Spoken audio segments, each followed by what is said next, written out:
Yo, what up, YouTube? This is going to be a Season 16 Runes Guide. So, we're going to explain what every single rune does, who primarily is going to take the runes, and how it works. And then, just for fun, we are going to make a tier list. This is going to be on my opinions, and the tier list is going to be primarily for mages. So it's not going to be for ADCs or tanks or anything. It's going to be primarily for mid lane mages. And this is just for fun. Okay, let's get into it. Okay, now getting into the runes. So starting at the top, these are the keystones. And right below it, these are the minor runes. So the keystone is like your big one you go for. And then the minor runes have small gameplay effects compared to the keystones, and you are allowed to have 2 rows on this one and 3 rows on this one, so a total of 5, and then you get 1 keystone. So that's how the runes work. And then you might see down here, these are your shards. So we're going to talk about the shards at the very end. And the way the shards work is you just get to pick 1 from each row, and there's 3. So we'll talk about each of these at the very end. Alright, we're going to start off the runes with the Percision tree. And we're going to start off with the first keystone, press the attack. So, hitting an enemy with 3 consecutive basic attacks deals 40 to 160 bonus adaptive damage.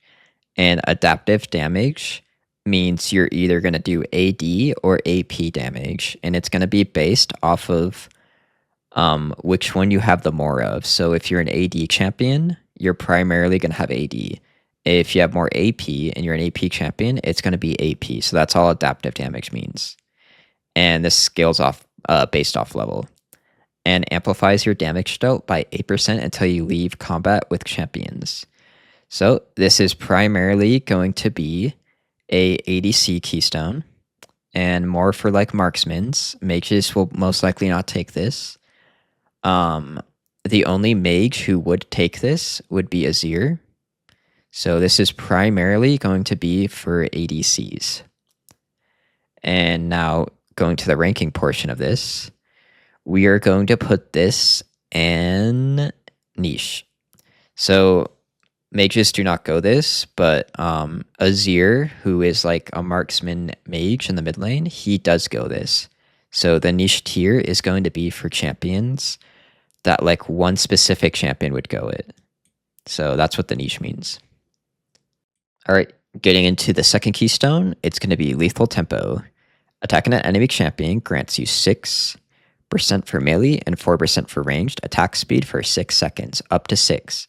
At max stacks, deal 9 to 30 for melee and 6 to 24 for ranged. So this is going to be another keystone who is primarily for ADCs.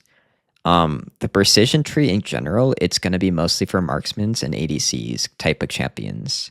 Obviously, other type of champions would go this, but yeah, not much to talk about these two. It's a pretty decent rune. And now going into the tier list portion of it, this is going to be another niche. So this is the other keystone primarily that Azir will go. So if you go against Azirs, you will see them go this keystone quite a bit.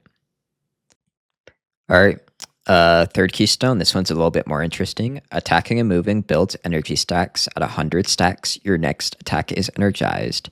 Energized attacks heal you for 10 to 130 based off level. And it grants you 20% movement speed for 1 second. And it has a very small ratios on it for AD and AP. For ranged champions, healing is 60% effective and movement speed is 75% effective. All healing is 15% effective against minions. So this is just going to be a primarily sustain rune keystone. And it's way better if you are melee, although you can run it if you're ranged. This is going to be another semi-ADC primary keystone, although there are a lot of mages, primarily like Akali, that do run it for sustain. Kassadin is another one who would probably consider running this for the sustain. You can run it on range, like I said, but it is not as effective. So primarily it's going to be for like Akali and Kassadin type champions. This rune is all right. Getting into the tier list portion of it, Um, I think it's like a B. It's all right. It's not that strong though. I think you have way better options. Like if you were playing Caston in Akali, you're generally better off just going more aggressive damage keystones. You do see this in pro play a lot though too. For solo queue though, I would generally recommend you try to go more greedy and damage keystone. So this one's all right if it's a very, very brutal lane. But yeah, most mages don't even run this honestly. So I'm gonna put this in B tier for now. All right, next keystone, Conqueror. Basic attacks or spells that deal damage to an enemy champion grants 2 stacks of Conqueror for 5 seconds, gaining 1.8 to 4 adaptive force per stack. Stacks up to 12 times, ranged champions only get 1 stack per basic attack. One fully stacked, heal you for 8% of the damage you deal to champions, 5 for ranged champions. So, if you want the gist of this keystone, it's basically if you hit champions with X amount of abilities, you do more damage. You get more adaptive force, which is your primary damage stat. So this one is very, very interesting. A lot of champions, even ranged champions, would consider running this.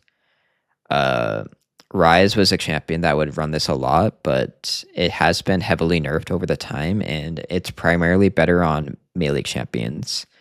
So this is definitely going to be a mid laner's keystone.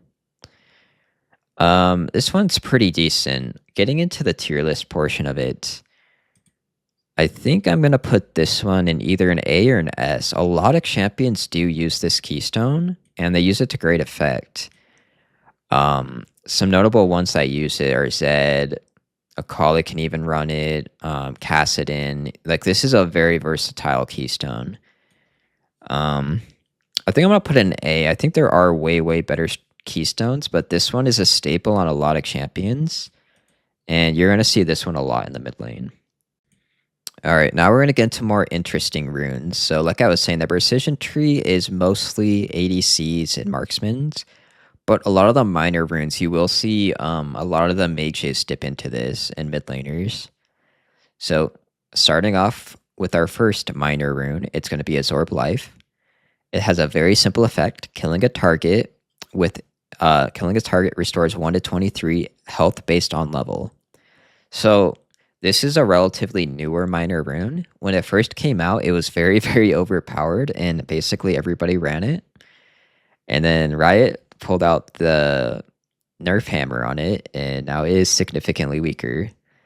So I think this is... So there's certain runes in this game, at least at the time of recording, where they're filler runes, where they need to make up the slots. So see how there's 3 on each row, and generally nobody runs it.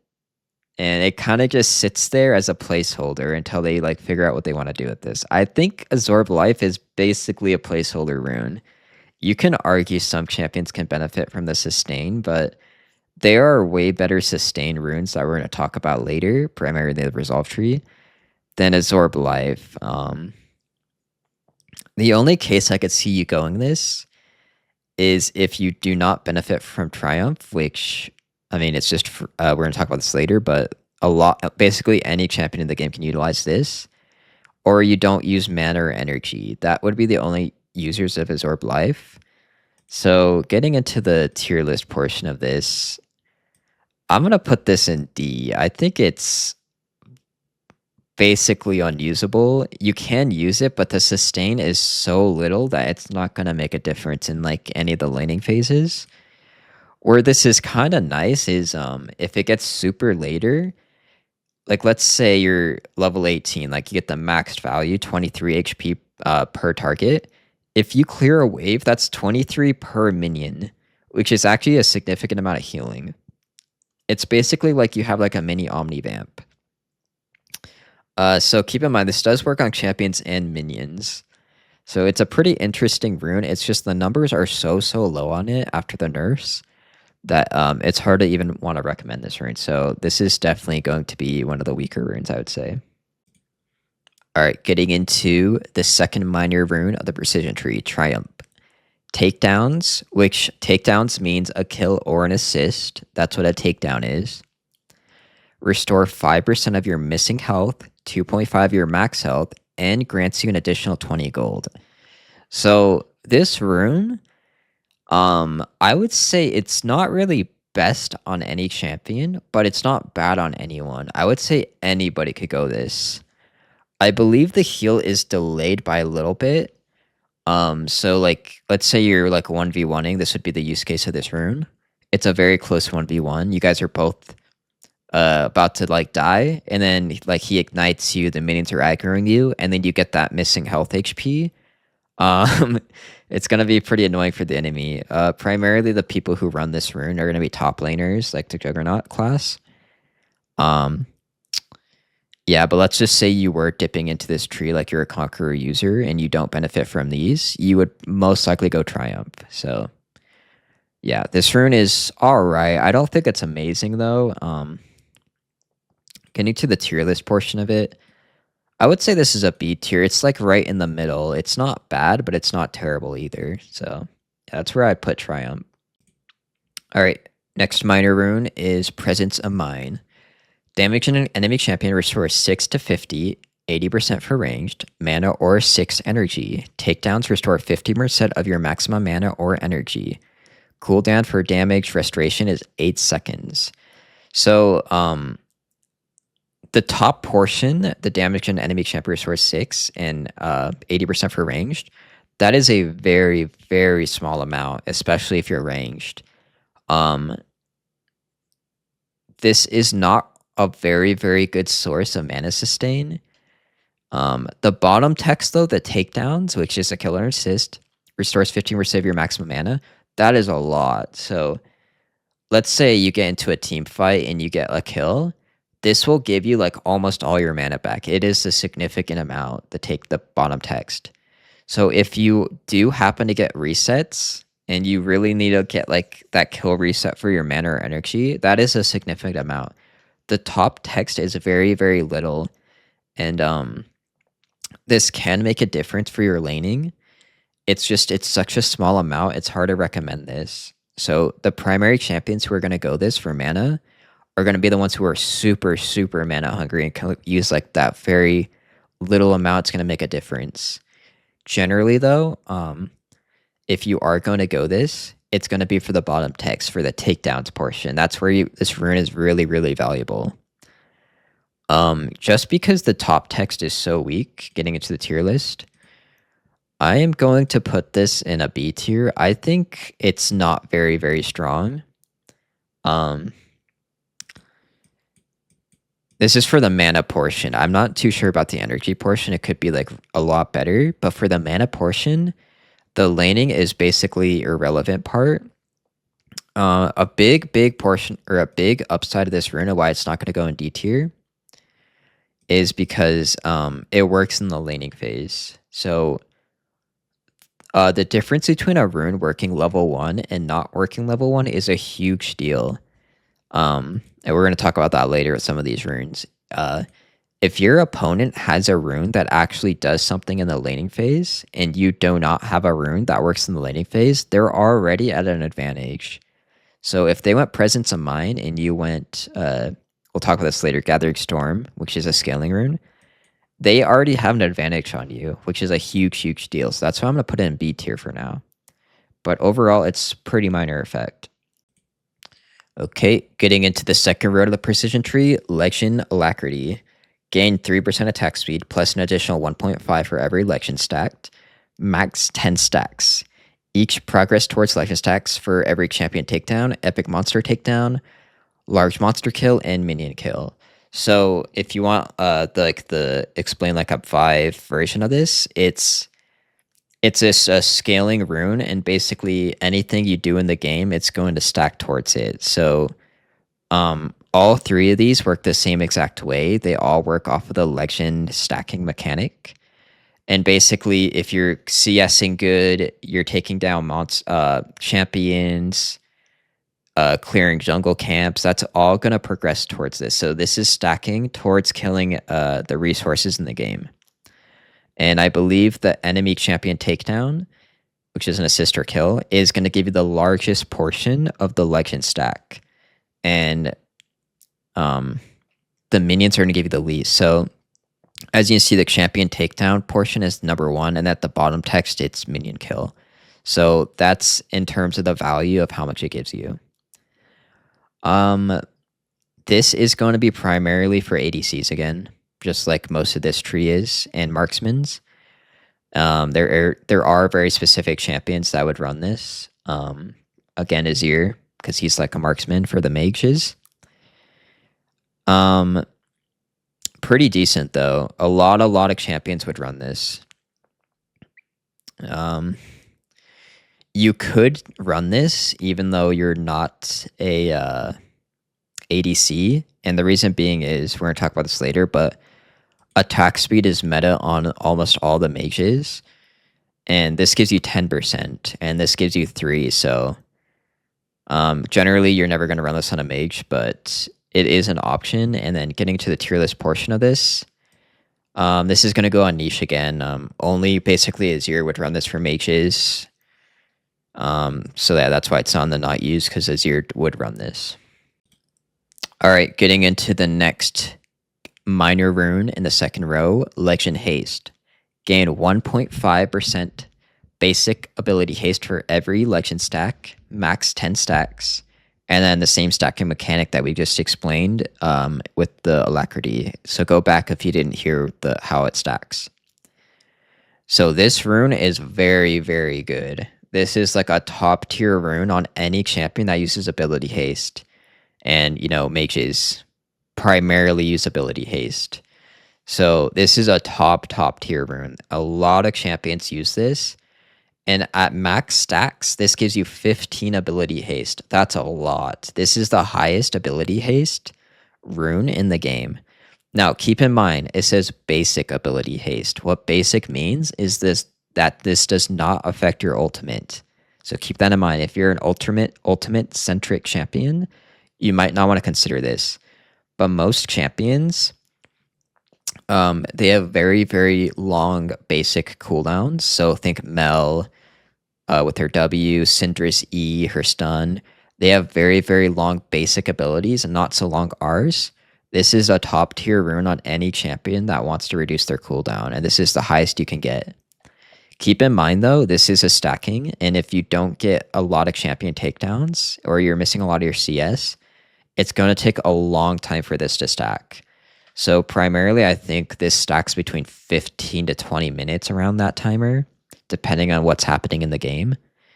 So yeah, this is a top tier rune for any champion that wants to go ability haste. And then if you didn't already hear my praise for this rune, this is an S tier easily. It's by far one of the best minor runes in the game. It gives you a lot of ability haste. So yeah, definitely top tier. All right, now getting into the final row of the precision tree. These are all going to be damaging minor runes. So getting to the first one, deal 8% more damage to champions who have less than 40% health. So out of these 3, I would say at the current moment I'm recording this is the least taken out of the 3. This one, it's like more of an execute style. The issue with this one is a lot of abilities and items, they already have execute properties on them.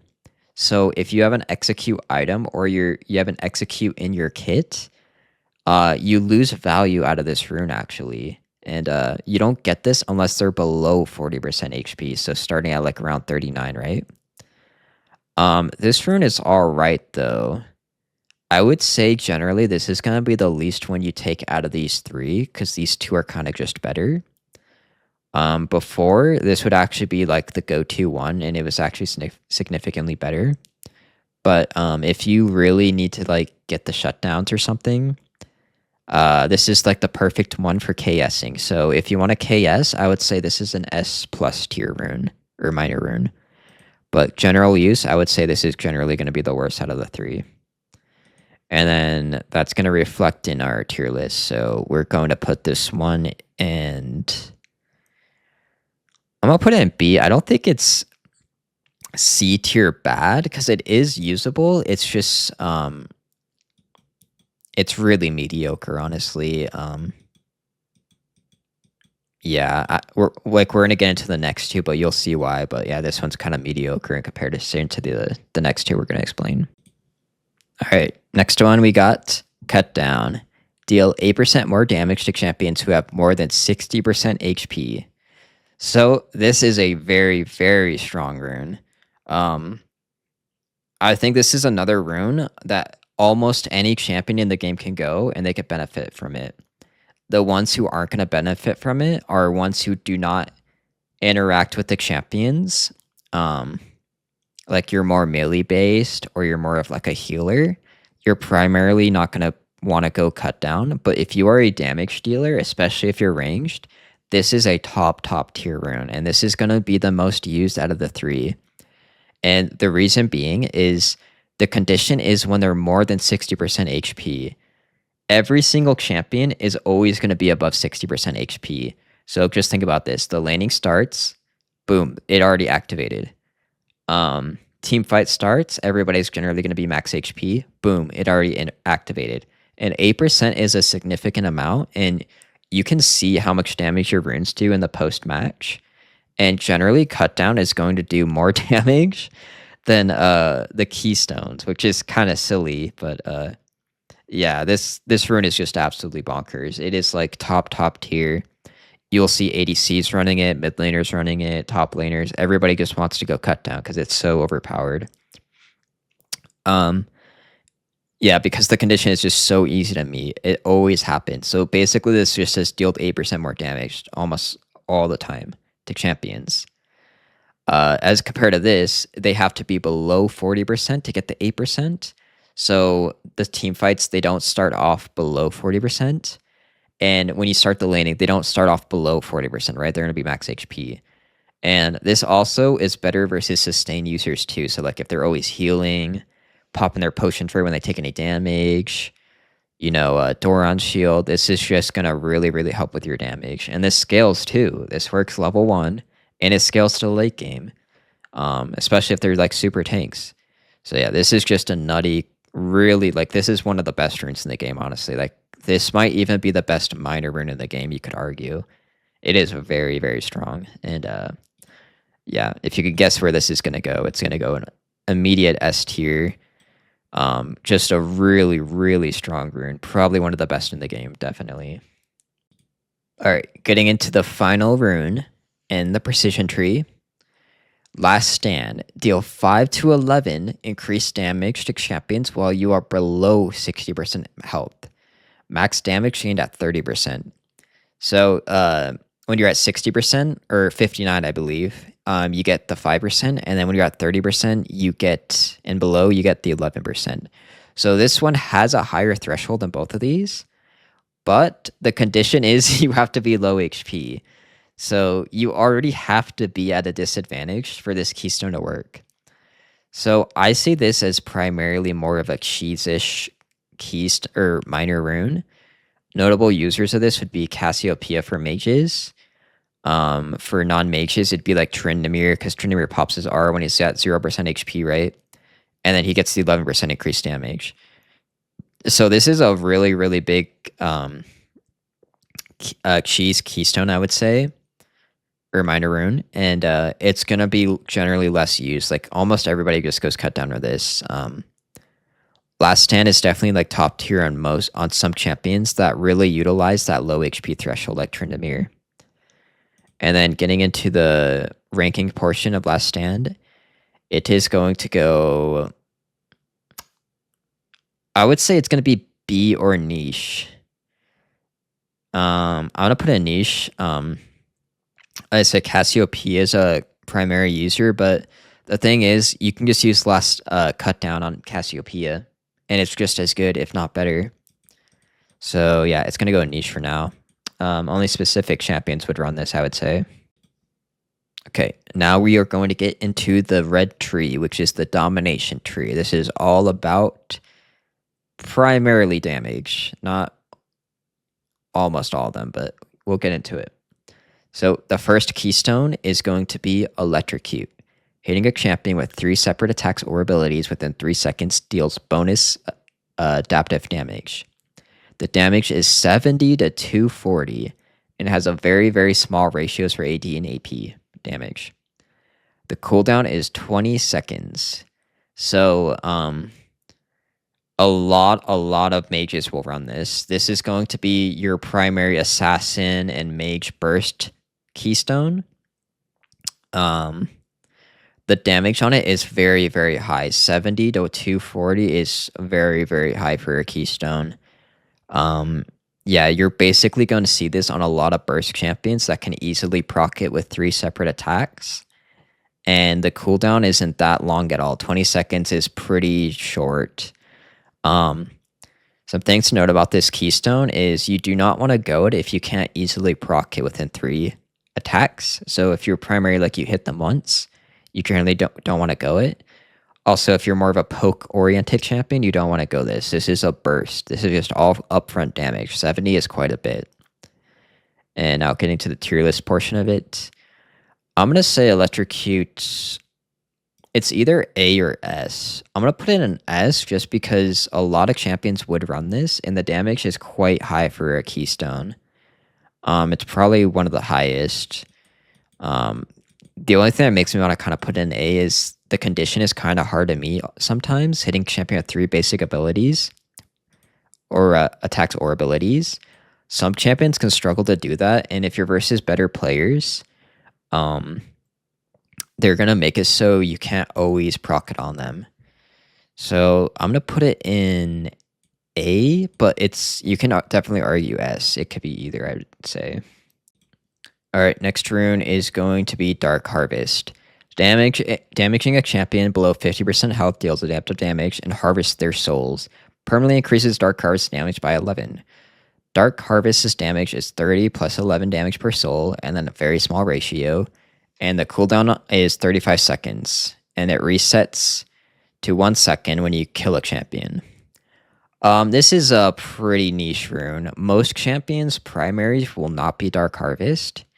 You're going to primarily see this rune usage in the jungle. Laners will generally never go this keystone because it's hard to proc it. And yeah, this is generally going to be a jungler's rune, but a lot of mages would go this too. Dark Harvest, notably, is top tier in ARAM because the condition is really easy to meet. So if you're an ARAM Major, this is a top tier keystone for you. You should consider going it. Now going to the tier list portion of this rune, it's really not that amazing. I'm gonna put it in B tier. Kind of like this Mitre rune, the condition is kind of hard to meet. If you're playing a jungle mage, it might be an A tier, but generally it's going to be B tier most of the time. I think it's really not that amazing of a rune. Alright, now getting to the final keystone, Hail of Blades. Gain 160, 80% for ranked champions. Attack speed when you attack a champion for up to 3 attacks. No more than 3 seconds can elapse between the attacks or this effect will end. Cooldown is 10 seconds. This is going to be a marksman keystone primarily. You might see it on Azir or Corki. Another notable champion that goes this is Echo, mid lane. He will go this as a cheese tactic. The Echo starts E, which is his dash, and he'll dash jump on you with the Hail of Blades and then chunk you super fast. So this is I see it as kind of like a cheese keystone, honestly. I don't think many champions even main this. So yeah, that's what Hail of Blades is. And getting into this, I'm going to put it in the niche thing. Like I said, Echo does run it to a pretty good degree, and I believe Azir can go it. Corki can also go it, I believe. Generally, it's going to be a pretty niche keystone, though. Alright, now getting to the first minor rune of the Domination tree, it's going to be Cheap Shot. Damaging a champion with impaired movement or actions deals 10 to 45 bonus true damage based off level. Cooldown 4 seconds. Activates on damage occurring after the impairment. So, impairment means any CC ability ever. So slow, a root, a stun. A notable thing about this minor rune though, and you gotta take a note at the bottom text, activates on damage occurring after the impairment. So I'll give you an example. You're playing Rise, right? You walk up and slow them with your W. The slow on the W will not proc this. You have to auto attack them after, which makes this rune a lot weaker than it probably should be. I would say not a lot of champions would use this. The issue with this is the damage is so tiny. 10 to 45 is generally nothing. The upsides, it's bonus true damage, and the cooldown is very, very low on it. Generally, though, it's very hard to want to go this rune. The only way, or the only reason you'd maybe want to go cheap shot is if you're an electrocute user and you don't really benefit from these two, so you might as well just go the damage one. Yeah, not a lot of champions main this either, as far as I know. So this is a pretty niche rune. And I am going to put it in... It's going to be B or C tier. I think it's like the bottom of B tier. It's not that strong of an effect. It's hard to utilize it because it happens after the fact. It doesn't happen on the slow itself. So you have to auto attack them or something after. Yeah, generally not that good of a minor rune. I'm gonna put it in the bottom of B tier. Alright, next minor rune, Taste of Blood. Heal when you damage an enemy champion. Healing is 16 to 40 with a very small ratio. And this is based off your level. So starts at 16, then level 18 it's 40. Cooldown 20 seconds. So this is a very, very straightforward rune. It's very easy to proc this. It's and this is another rune. Any champion in the game can go this. I would say like there's no like champion where this is just bad on. It's worse on melee, arguably, because it's harder to proc this on melee. And there's no downside for using range. So some of the runes and stuff, they have downside if you're ranged champions to balance it. There's no downside. So melee and range get the exact same healing value. The healing is pretty small, and if you want to maximize this, you always have to proc this off the cooldown. And the scaling is a joke. Don't even look at the scaling portion, it doesn't matter. It's basically 16 to 40. Yeah, this is just a pretty...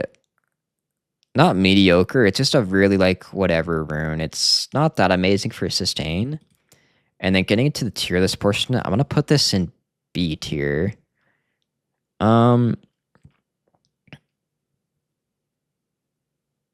It could be B, or I think it's going to be like top of B. It's like almost A tier, B tier. The effect is so tiny where it generally doesn't matter. And if you're in a bad lane, I don't think the sustain is going to help. And another issue with Taste of Blood is, let's say you did want to go for sustain. There's a better tree for sustain. And when you go Taste of Blood, this is the only sustain rune in this minor runes. We'll get into it, but the other minor runes, they don't provide any sustain. This is the only one. So if you want to sustain, you generally just go Resolve. You do not go Taste of Blood specifically, generally. All right. And now getting to the next one, we got Sudden Impact. Damaging basic attacks and abilities deal 20 to 80 true damage based on level 2 champions after using a dash, leap, blink, teleport, or when leaving stealth for 4 seconds.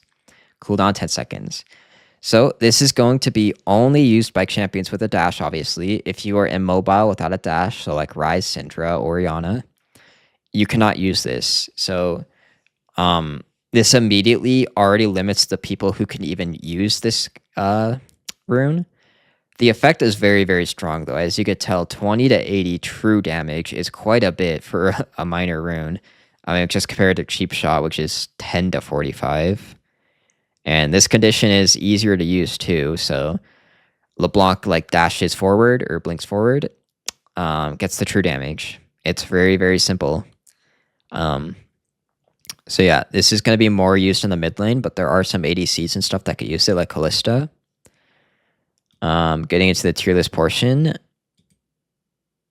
it's gonna be, I'm probably gonna put it in niche just because the limited champ pool, but if it's not, it's gonna be an S or an A. Definitely S or A tier. But just because the champions are so limited to what they can do it's going to go into niche. But if it was like actual ranking, it's going to be A or S tier, I would say. All right, for the second row, it's going to be these are going to be like vision and warding ones. Generally, the only people who are going to go these three are going to be supportive champions. So like supports are going to be going these mostly. Almost everyone else is never going to primarily spec into these for these.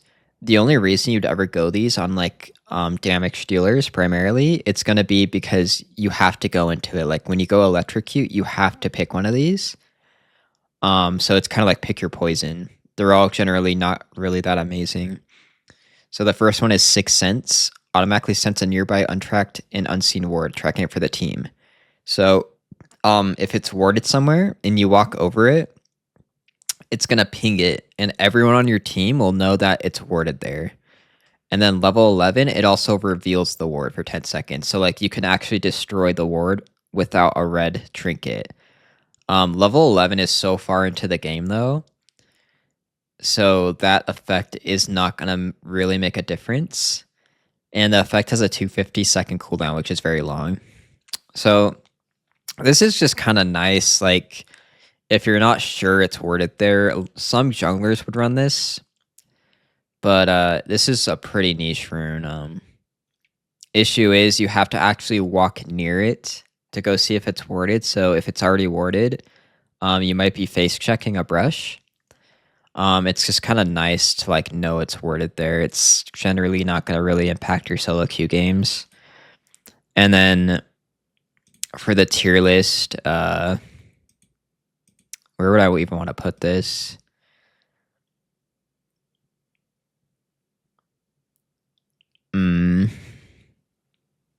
I'll probably put it in B tier. It's generally not gonna like, you're never gonna want to like, ooh, I want to go this for this rune, you know? Like I want to go in the red tree for this. It's kind of like you have to take it. I don't think it's like C tier. It's gonna be B tier, I believe. C tier is gonna be reserved for the very, very special runes, I would say. All right, getting to the next one. Mementos. Collect 1 mementos on champion takedowns, up to 18 total. Gain 6 trinket haste for each collected in game modes where vision trinkets do not exist. Instead, you gain 3 summoner haste. So that's like ARAM and stuff, I believe. Again, this is alright. Trinket haste is alright. There's another rune that reduces your trinket haste though, and it's just generally better, and it's in a better tree. This one's really not that bad though. Just having more wards is nice. It's not really something like you're going to plan your strategy around. Again, this is primarily going to be on supportive champions, unless you're forced to take it. Yeah, it's alright. It's just like kind of a nice thing to have, but you would never like plan your build around this. And I am going to put this one in B tier. Yeah, it's a B tier. All right, last one. It's going to be Deep Ward. Your wards in the enemy jungles are deep. Deep wards gain 1 extra health, and basically they last longer. That's the whole thing. They just, if you put them in the jungle camps, they last longer. And then at level 9, the wards in the river are also deep. So that generally doesn't matter because the wards, they're primarily going to be useful for the early game, so the level 9 is kind of useless. This one is probably, if I had to pick the worst one, I say this is honestly the worst one out of the 3. These 2 are like pretty nice to have. This one is like you already have to go put it in the jungle, which means you're already winning. And then it's really not that long of a duration. The 1 extra health is like, it's annoying that they have to auto attack it. So the wards, they only last for 3 seconds. This makes it so the wards have 3 like hits. You have to hit them 3 times auto attack, right? This makes it so they have to hit them 4 times. That's all the 1 extra health means. So it's really, really not that amazing. Like I said, you have to already be in a winning state to go ward in the jungle, the enemy jungle. So let's say you're playing like a weak laner, like a Kassadin. There's no way you'd be able to go get the ward out in the jungle, right? Like you'd have to walk all the way past the champion. So this is a very, very niche rune. And I am going to put this one. I think I'm actually gonna put this one in C tier. I think it's pretty bad, honestly. You might argue it's just like these ones; they're all the same in the B tier. I think this one's a step below in terms of the strength. I'm gonna put it in C tier. All right, now getting to the last row. So these are all gonna be based off of bounty hunter stacks. So what a bounty hunter stack is it's going to be for each unique champion takedown, and a takedown is a killer assist. So if I kill the mid laner, that's 1 stack. If I kill the top laner with after the mid laner, that's 2 stacks. If I kill the mid laner again, that's only 2 stacks still, right? It has to be a unique champion. So you have to kill each individual champion 5 times.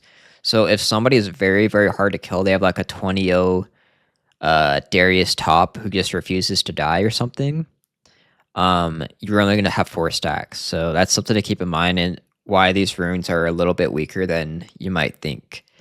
So the first one is Treasure Hunter. Gain an additional 50 gold the next time you collect a bounty hunter stack. Increase the gold gained by 20 gold for each bounty hunter stack, up to 130 gold.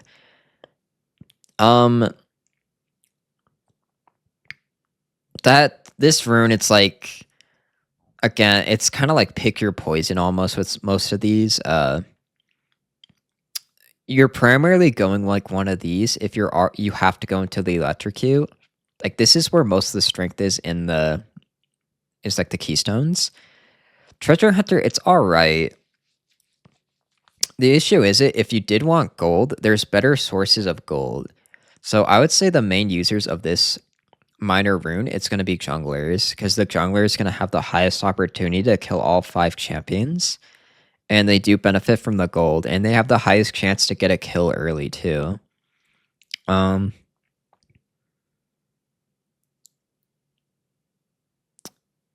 Yeah, it's alright rune. Gold is obviously always very, very good. So for that reason, I'm going to put it in... I'll put it in B tier, just because gold is always really useful. A lot of mages could go this too.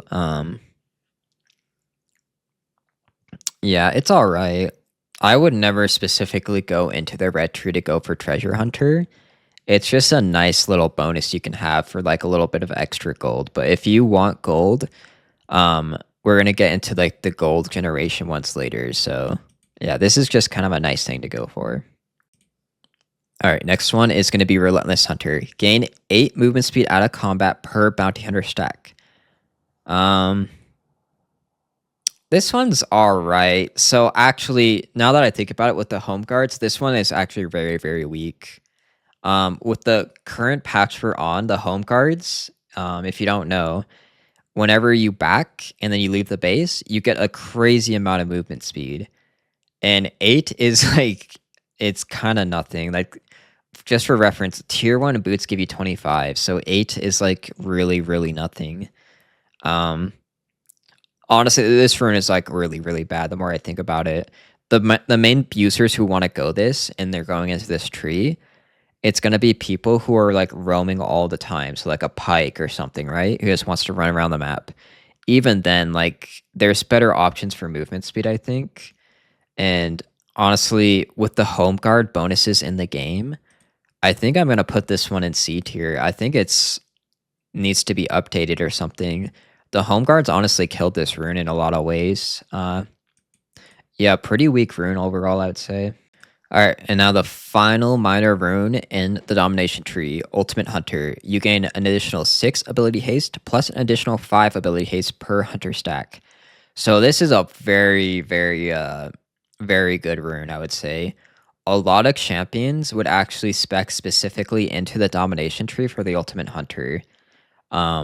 Vex is like a good one, Nocturne, any champion that is just ultimate reliant, Karthus, like, you could think of so many champions that, like, they need their ultimate to function. This is a top tier rune, and it's a rune you're always going to go. Ari is another example, right? Yeah, this is a very, very meta-defining rune, especially like Nocturne. Like, if you've ever versed a Nocturne and they got like a bunch of unique kills, the bounties, it's just so much more annoying to go against them when they have this rune. So, yeah, this is a very, very good rune.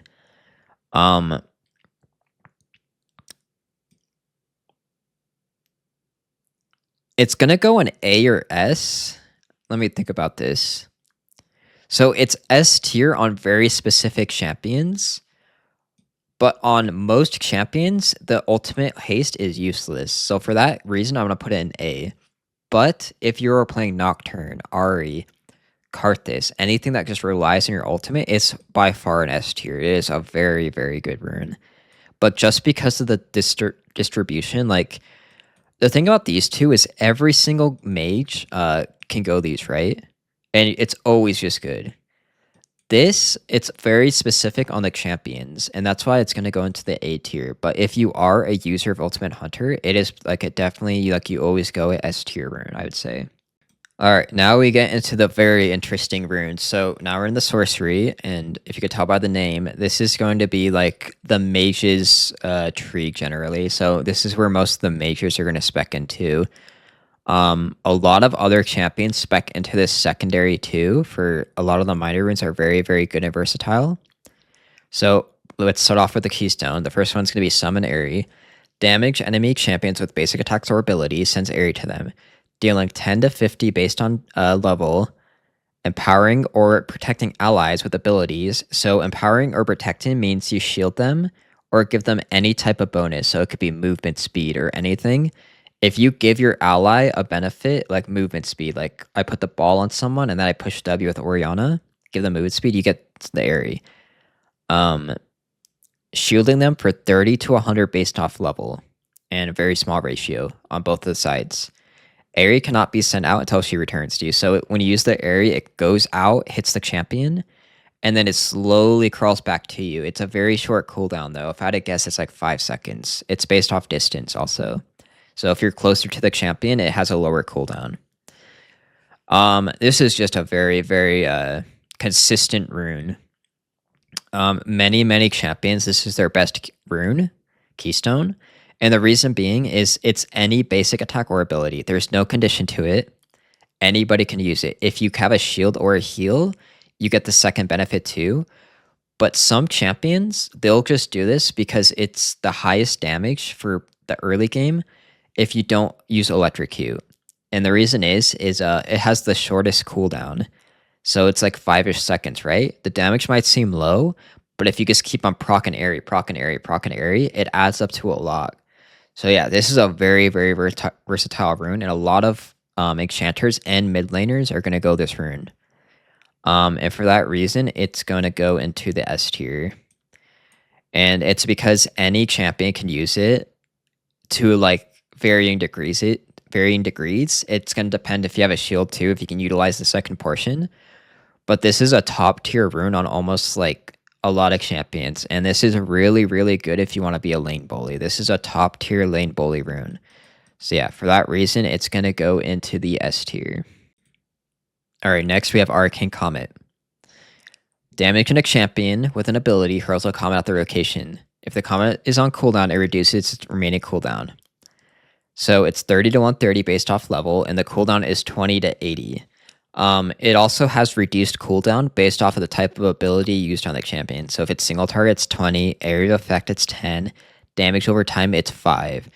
So single target would be like Rise W, stuff like that. Area of effect is like stuff that hits a wide portion, and then damage over time is like a Malzahar E, okay? Damaging Arcane Comet, the thing about this rune is it can miss. So it shoots out and then it hits the champion, right?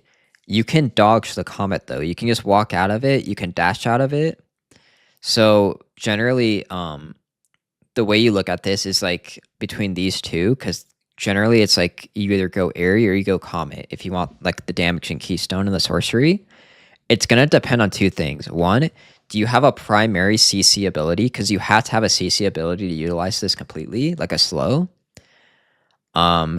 Or two, can you proc this very, very easily? So like a Mel goes this too, and the reason Mel goes it is when Mel pushes Q, it's a single target, and it reduces the cooldown like crazy. That's why Mel goes it.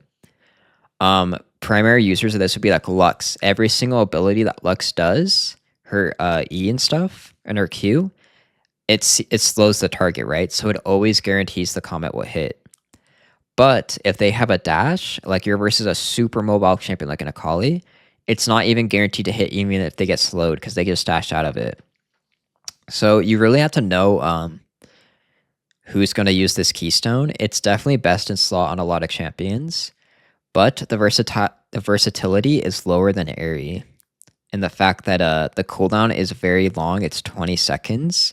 The damage is higher, but if you miss that comet, you're going to be in quite a bit of trouble. And also keep in mind, this does not work on your auto attacks like Airy does. Airy works on all your auto attacks. This is only your abilities. So let's just say you are playing Lux and you miss your E, you don't get the comet at all then. Whereas if you just miss your E and then you auto attack them, you do still get the Airy, right? So because of all those reasonings, we're going to put Comet in A tier. It's definitely pretty good. The damage over time adds up a lot. The issue with this rune, though, is it's not consistent. And versus any dash-heavy champion, it's really, really weak. If you only have slows in your kits, though, this is going to be primarily the one you're going to be taking over Airy, just because the damage is higher. All right, and now the last keystone is going to be Phase Rush.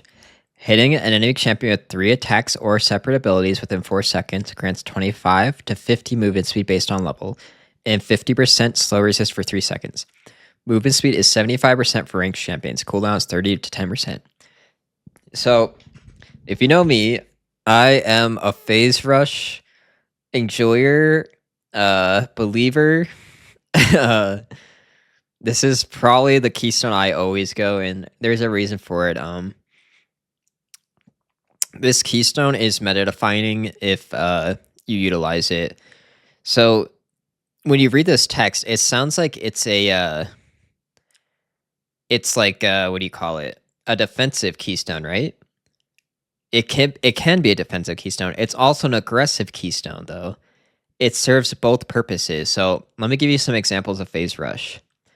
So let me just talk about the users first, actually. So anyone who has any mobility issues at all, either getting on top of a champions, getting away from champions, this is a top tier keystone for you. So the mages who would go this are Ori, Syndra, Ryze, Cassiopeia potentially, but she might want to go Conqueror. Those are like the champions, the mages I want to go with. And then Garen, any champion with mobility issues, Hecarim, like they all utilize this well. Now, the way that this can be an aggressive keystone is if I'm playing Syndra, right? And I'm really, really pushed up into the lane, okay?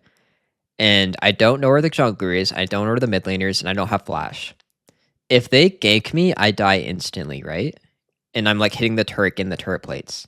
If they gank me, I die instantly, and I have no counterplay. But if I have Phase Rush, I just Phase Rush zoom out of there, right? And because of that, it gave me a turret plate, which is in terms gold, which is in terms pressure, right? Also, if you happen to get ganked, and this is going to be the defensive purpose, the jungler ganks you, you're really far up, don't have flash, you Phase Rush out, and you don't give the kill over to the jungler, you just denied them an entire kill, which is very, very valuable. You're versus a champion, you hit them with 3 abilities, it gives you the Phase Rush, allows you to chase them down and give you a kill, you just got a free kill with Phase Rush. So as you can see, there is a lot of benefit to this, and even the slow resist is just absurd. 50%. This actually used to be 75%. It was really recently nerfed. So yeah, they nerfed this keystone quite a bit because it's really, really powerful. Yeah, if your weakness in your champion is mobility, like Orianna, is another good example. Orion has a lot of mobility issues, and they always go phase rush. The reason is it fixes your weaknesses. Even though like she can really easily utilize the Aerie with the shielding and everything, the phase rush is just so valuable. Getting away from champions. This is a completely. I think it's the most broken keystone of the game. Just by the pure fact of like what you can get away with in the game. It literally transforms what you're allowed to do. If you're in the side lane, right? You're versus a Riven. You don't know where the Riven is. She jumps out of a brush, phase rush out, instantly saved. Allows you to go shove that wave out that you couldn't get, which in turns gives you gold, which in turns gives you XP, right? So you can see this as a gold generating rune, an aggressive keystone, a defensive keystone. There's just so much utility out of this. The only bad thing about phase rush is that there's a small learning curve to it. So you have to hit them with 3 abilities, right? If you are like proccing this off cooldown willy-nilly without thinking about it, and then you end up getting ganked and it's on cooldown, you just you're dead, right? You have to like hit them with 2 abilities and then hit them with the 3rd one when you think you're about to get ganked. There are some synergies with this too, like if you're playing Syndra, if you QE, it actually procs this. Because I believe the E is 2 abilities, like the push and the E itself or something. Yeah, you can QE in melee distance and it procs the phase rush, even though it's supposed to be 3. Generally, though, you want to try to save this for when you think you're going to need it, either aggressively or defensively. But yeah, this keystone is just absurd in so many different ways, and for that reason, it's going to go at the very top of S. It's completely meta-defying. It allows you to do whatever you want. Changes the way you play. It is just such a crazy keystone, and the only downside to it, honestly, is you don't get a damaged keystone, obviously, and there's a skill learning curve to it. It's not just like straightforward, like Aerie, like hit them with an ability, and then it works. There's like a 3-hit learning process to it, and you need to know when to use it and when to utilize it. Phase rush, also another thing to note, it's the master of wasting the enemy's time. So if you get 3-man ganked, like I said, and then you proc the phase rush, zoom out of there, and you just wasted everybody's time on the map then. The support and jungler ganked you, you phase rush zoomed out of there, you just wasted the jungler and support's time. So this is like the ultimate keystone for wasting people's times too. Like I said, it also has the aggressive nature to it. So yeah, I think this rune is very heavily underutilized by a lot of people, and honestly, it has a lot of potential for outplays and stuff, and allows immobile champions to do stuff they normally can't do. So yeah, phase rush is definitely S tier. Okay, now getting into the minor runes. We have Axiom. Your ultimate has 12% increased damage, healing, and shielding. AoE's damage reduced to 8. Scoring a takedown on enemy champion reduces your ultimate cooldown by 7%. So the bottom text, it's very, very minor. 7% is really nothing, and you have to actually get the kill. I don't know if there's a primary user who even goes this. So the person who's going to go this is if you don't have any mana, right? Let's say you're going Sourcery, and the next one we're going to go over is a mana 1, right? This is going to be a pretty niche rune. I don't even know if there is a specific champion that goes this, but basically if you don't utilize the mana and you don't use summoner spells, you go this. It's a pretty minor effect too. You generally don't even notice any champions, and if you actually go this rune, and then you see the damage after the game, it's very tiny. So I'm going to put this in niche, but it might even be like a C or a B tier, because I honestly don't know any champions that like utilize this. I'm going to put it in niche though for now. All right, next we have Mana Flow Band. Hitting an enemy champion with an ability increases your maximum mana by 25 up to 250. After reaching 250 bonus mana, restore 1% of your bonus mana every 5 seconds. The cooldown for getting the 25 mana is 15 seconds. If you use mana, you use this.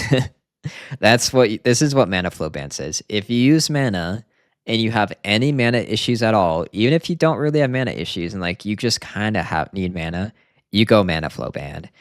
This is a crux on every single champion that uses mana. it's your only real mana sustain in the game. And if you couldn't go this rune, they would have to like rework almost all the champions. Like champions are balanced around mana flow band. So basically this rune is saying if you use mana, you have to go this. You can skip this obviously, like if you don't really use mana, like Zoe's for examples, they'll go electrocute and they'll go inspiration, so they don't actually go this. But like if you have any mana sustain at all, you have to go this. Getting 250 max mana is very, very huge. And passively restoring 1% is very, very huge also. So this rune, it's not like crazy amazing, but it's like the game is balanced around it and you have to go it. So it's going to go S tier just because it's basically forced. Like you have to go it if you have mana issues at all. There's no other option. You have to go this. So yeah, it's going to go in S tier. All right, final minor rune in the first row, Nimbus Cloak. After casting a summoner spell, gain movement speed that lasts for 2 seconds and allows you to pass through units. Increases 15 to 45 movement speed based on the summoner spell used. Highest cooldown summoner spells grant more movement speed. So basically, if it's a really low cooldown movement speed, a summoner spell, you only get the 15%. If it's a flash or teleport, which are the highest in the game, it's 45. Generally, you only go this if you don't utilize either of these. So like your ultimate doesn't matter. You don't use mana. You would go this because like it's your only other option, right? The primary user of this is going to be Zoe. If you were to go this, because Zoe, spam summoner spells with your W. So yeah, this is basically this like you go this if you can't go these and you're going sorcery. So very, very niche rune. And it's gonna go into the niche tier because of its use. Where is it? It's right here. So yeah, it's gonna go to niche. Only very specific champions would use it, and it's not something you'd probably plan your build around. All right, now get into the second tree. We got Transcendence. Gain the bonuses upon reaching the following levels. Level 5, you get 5 ability haste. Level 8, you get 5 ability haste again. Level 11, on champion takedowns, reduce the remaining cooldowns of basic abilities by 20%. This is a very, very good rune if you use abilities. Keep in mind, this is ability haste, not basic ability haste, like Legend haste was. So this affects your ultimate too.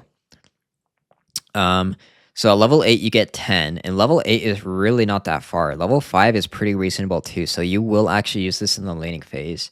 And like I was saying, when we rank the runes, it's going to be based off if you can actually use it in the laning phase or not. So this is going to be top tier in a lot of champions.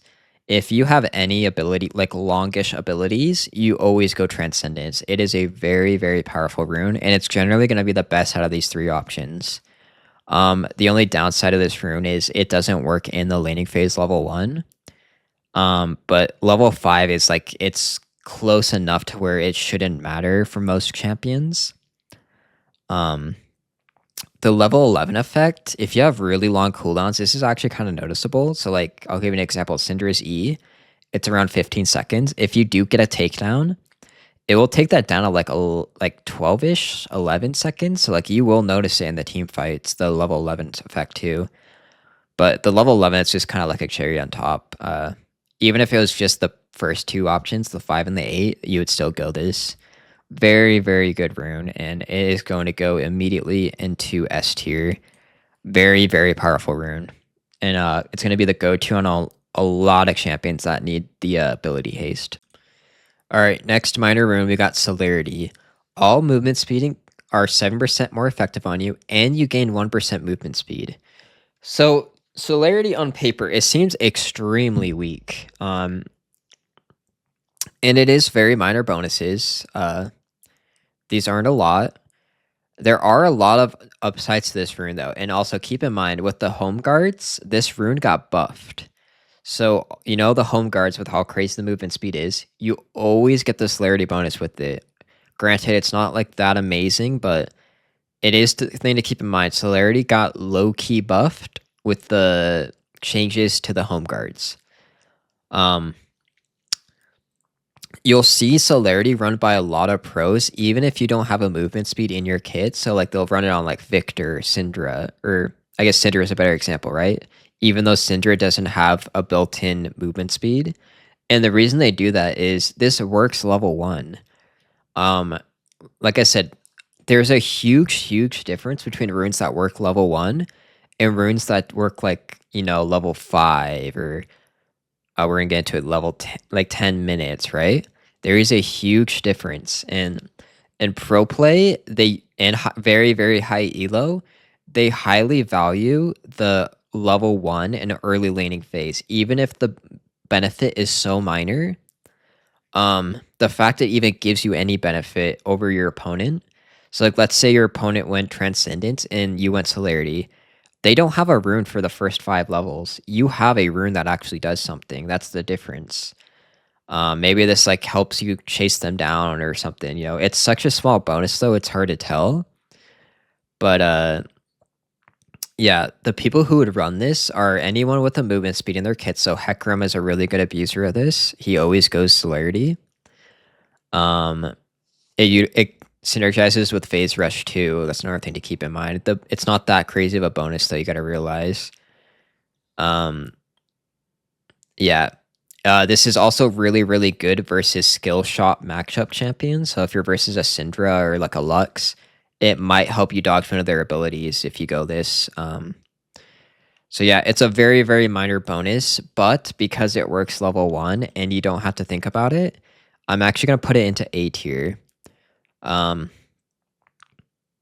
You'll see this rune, like I said, they go it a lot in pro play, and it's just because they value the early game so much, and this one actually does something at level 1.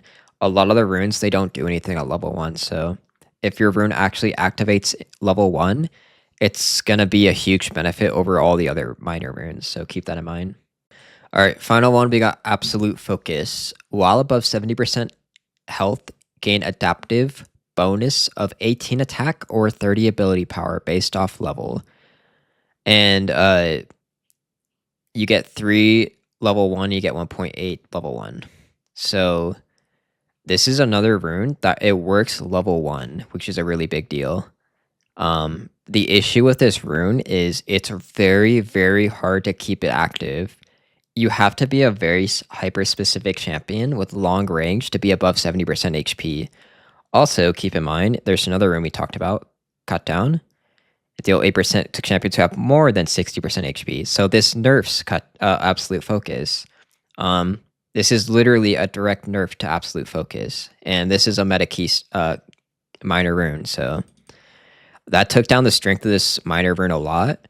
The huge benefit of this is that it works level 1, though. And it actually gives you power level 1. So yeah, that is a huge benefit. Generally, you'd go this if you're in a matchup where you actually outrange them and they can't proc your HP. Or if you're a super long range like a Xerath or a Vel'Koz. But even then, like, you might just value the CDR more. So that's the issue with this rune. ADCs run this too sometimes. Caitlyn is a big user because her range is so absurdly long. Generally, though, if you're melee, you never ever run this. If you're a medium range champion, you might consider it if you're versus a low range champion. If you're high range, it's alright. Yeah, but for those reasons, I'm going to put this rune in B tier. Just because the threshold is so hard to meet. Like, it doesn't sound like it's that hard to hit, 70%. It's, like, generally never really active. But like I said, there is a huge difference between runes working at level 1 and not. Because this works at level 1, it's going to go immediately in B tier. So, yeah. Really nice rune for level 1, and if you outrange them. Alright, next we got another really good key minor, and this, honestly, the Sourcery tree, it's full of a lot of really good runes. Except for, I guess, the first one. So, next we got Scorch. Your next damaging ability sets a champion on fire, dealing 20 to 40 bonus damage based on level after 1 second. Cooldown 10 seconds. So extremely low cooldown, and keep in mind this is a delayed thing after 1 seconds. You hit them with an ability and then you wait and then it procs. So who would use this? Basically any champion in the game. Do you use an ability? Yes or no? Yeah, if you use an ability, use this rune basically. This rune is so absurd. Again, it's just like we were talking about before. It works level 1, right? Level 1, this works. So you're playing Cinder at Q, boom, 20 extra damage. Like, that is crazy amount. Like, if your ability base damage did 60, this just adds another 1/3 to it. Now it does 80 damage. That's literally absurd amounts of damage for the early laning phase. The cooldown is so short on it, and unlike Sheep Shot, right, where it's conditional and you have to slow them, you just hit them with an ability and it procs. So if you ever watch any pro play, they go this every single game over these two. They basically just only go Scorch. They don't go anything else. High elo challengers almost all go Scorch too. Reason being, it works in the laning phase, right? And 20 damage is a lot. This is a lot of damage. The only reason you might want to not go this is like you're an ADC, right? You don't really use abilities. But even like some of the ADCs were running this, like Lucian was running this for a while. Yeah, it's just an absurd amount of damage. It doesn't scale at all, and it's basically irrelevant past the laning phase. But the way you need to look at runes like this, if Scorch got you a kill, right? This basically just gave you like let's say you got like amplifying tome, right? With the kill, you just got 20 AP, right? This like translates to 20 AP, like, and just the pressure this gives. Like I said, not a lot of runes they work in the laning phase or level 1, let alone level 1. So 20 to 40, it's an absurd amount. You got to realize this is actually a lot. Like, keep in mind the Airy Keystone, it does 10 to 50.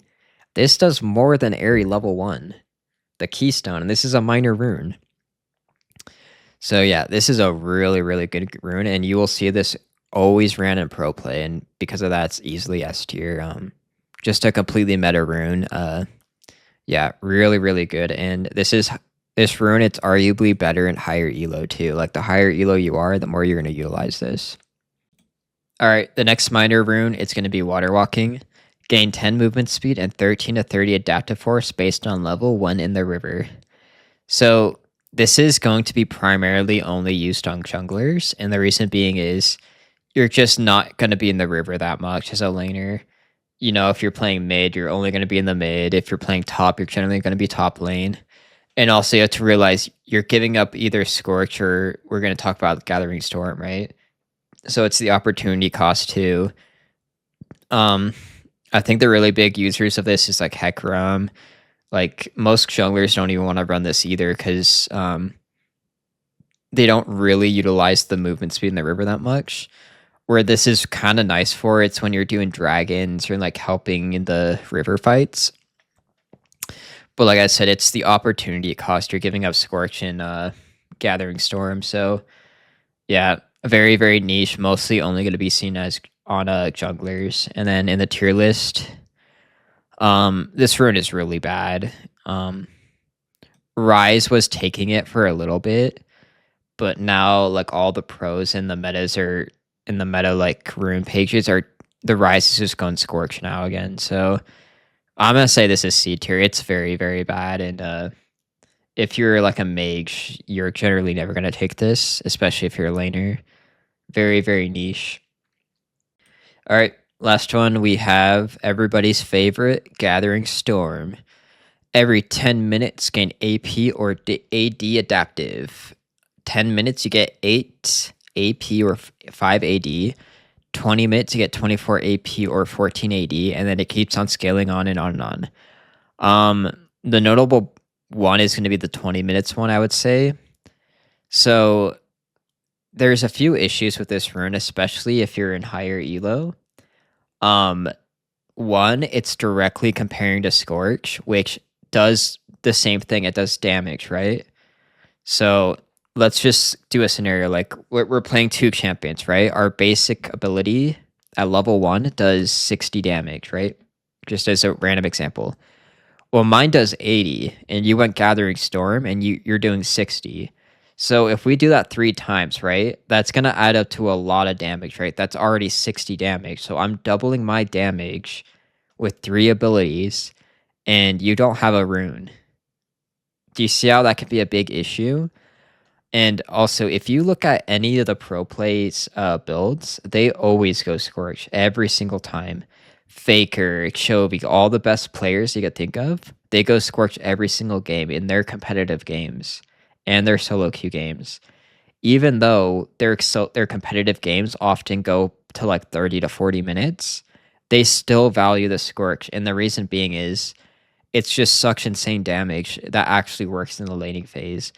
Whereas this, it doesn't do anything until 10 minutes. And how many times have you played a solo queue games where, especially if you're higher elo, where the game is over at 10 minutes, right? We've all had those games where the enemy's 10-0 and you know who's going to win. Like maybe the game didn't end until 22 minutes or something. You kind of had an idea of who was going to win at 10 minutes, right? Or like 9 minutes. That's the issue with this rune is 10 minutes is such a long time to wait. And it's not like let me just say actual footwear, right? Where like you don't get the boots till 12 minutes, but a lot of people still go it. This is directly comparing to Scorch, right? Which does the same thing. They both do damage. It's just this actually does something at level 1. This does nothing. I would say Gathering Storm is better if you do not have any plans to win lane. Another thing to comment about Scorch too versus Gathering Storm is if the lane is hard and you don't think you're going to win lane, you still might consider Scorch. And the reason being, if you, let's say I'm versus a LeBlanc, right? If I poke the LeBlanc out enough with the Scorch, it's going to disincentivize the LeBlanc to want to go in all in on me and like maybe even tower dive me because I poked them out low enough with the Scorch. Whereas this does absolutely nothing, right? And the other issue with Scorch is even at 10 minutes, 8 AP is, or 5 AD, it's really not that much. That's generally nothing. Like it might affect your damage a tiny bit, but you really are playing for that 24 AP. If you get to the 20-minute mark and you get that 24 AP, that's a lot of stats. That is quite a bit. That's around like a little over 400 gold of stats, which is quite significant.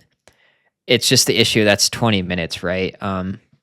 So this rune, it's definitely stronger the lower elo you are, definitely, because in low elos they always just get to like the 40 minutes marks.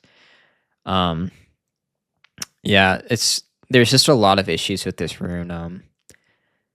The benefit of Gathering Storm though is everybody can utilize this. There's not a single champion that's bad with the Gathering Storm. Every single champion in the game can utilize this. Another note about Gathering Storm is this is actually one of the few runes that's never been nerfed or buffed.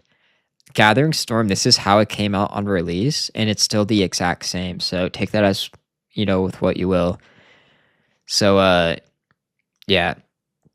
Just know if you are going Gathering Storm, realize your laning is going to be significantly weaker than somebody who goes Scorch. And you're really playing for that 20-minute mark. The 10-minute mark, it might seem kind of nice, but it's really nothing. You're playing for that 20-minute mark. And if it gets like 40 minutes, like 80 AP is like insane, right? Like that's an insane value. But like I said, there's a lot of issues with this rune. Is you can't determine what's gonna happen in the game, right? Every single person plays early game. Not everybody plays a 40-minute game. Not everybody plays a 30-minute game, right? And let's just even say you're lower elo. Let's use that argument. What if your teammate DCs at 30 minutes, right? That's something I notice about even like coaching people a lot is there's a lot of DCs in low elo. Like people leave the game because they rage quit. What if your top laner dies and then they just rage quit the game at 30 minutes? Well, now your late game strategy is not going to really work, right? Whereas maybe you close the game out with the Scorch at like 20 minutes because it allowed you to get a kill or something. So yeah, that's something to keep in mind. Like the game will not always go to 60, 50, 40 minutes. It will for sure guarantee go to 10 minutes though with the Scorch, right? So that's something to keep in mind between the two of them. And now ranking this, I would say for all general elos, I'm going to put it in A. I would say though, if you're super high elo, it's going to be a B tier, definitely. If you're in Challenger, GM, potentially Masters Plus, and you're against a Scorch user, you're going to be at an automatic disadvantage. This rune is really beneficial when you're not utilizing the Scorch and the lower elo you are, I would say. Yeah, but there's a reason like every high elo person and all the pros go Scorch. It's just one does something in the laning phase, the other doesn't. That's like the main gist of it. But yeah, not a terrible rune. It's just you got to know when to take it and what you're giving up if you do end up taking it. All right. Next, we have the green resolve tree. So this is gonna be like mostly the tanks, like the tanky page. I'm gonna go through this one a little bit faster, just because they're not that interesting. And this is primarily gonna be for top laners. So, Grasp with the Undying. Every 4 seconds of combat, your next basic attack on champions will deal bonus magic damage equal to 3.5% of your max health, heal you for 1.3% of your max health, and increase your health by 5. Ranked champions, it's only 40% effective for all the things. So, you're going to see this a lot on a lot of top laners. And the reason is they love health, they love healing, they love sustaining, they love dealing damage, right? This is a very solid run for them. For mid lane, I think Victor was using this for a bit in really hard matchups. But I believe now primarily Victor goes Airy. You can still go Grass, but I think it's less common. Other roles, I don't think ADC, jungle, or support ever take this. So this is primarily just going to be a top laner's rune. So yeah, that's what Grasp is. And then because of what I listed, this is going to be in the not used tier because yeah, you just don't use this as a mage. All right, next we have Aftershock. After immobilizing an enemy champion, increase your armor and magic resist by 35 plus 80% of your bonus resist for 2.5 seconds, and then explode, dealing magic damage to nearby champions. The damage is 25 to 120 plus 8% of your bonus health. Cooldown is 20. So, this is going to be, again, another tank keystone. You will see this a lot in the support role in the top lane. For mid lane, the only primary users is going to be some off-meta tanks, or Galio used to go this, but although Galio goes phase rush now, so even Galio doesn't go this. So this is mostly going to be like your Nautiluses, your Leonas. These are going to be the main users of this. It's quite a big shield. The damage is kind of irrelevant. It's not that huge just because of like you're not really proccing it off cooldown if you're playing those champions.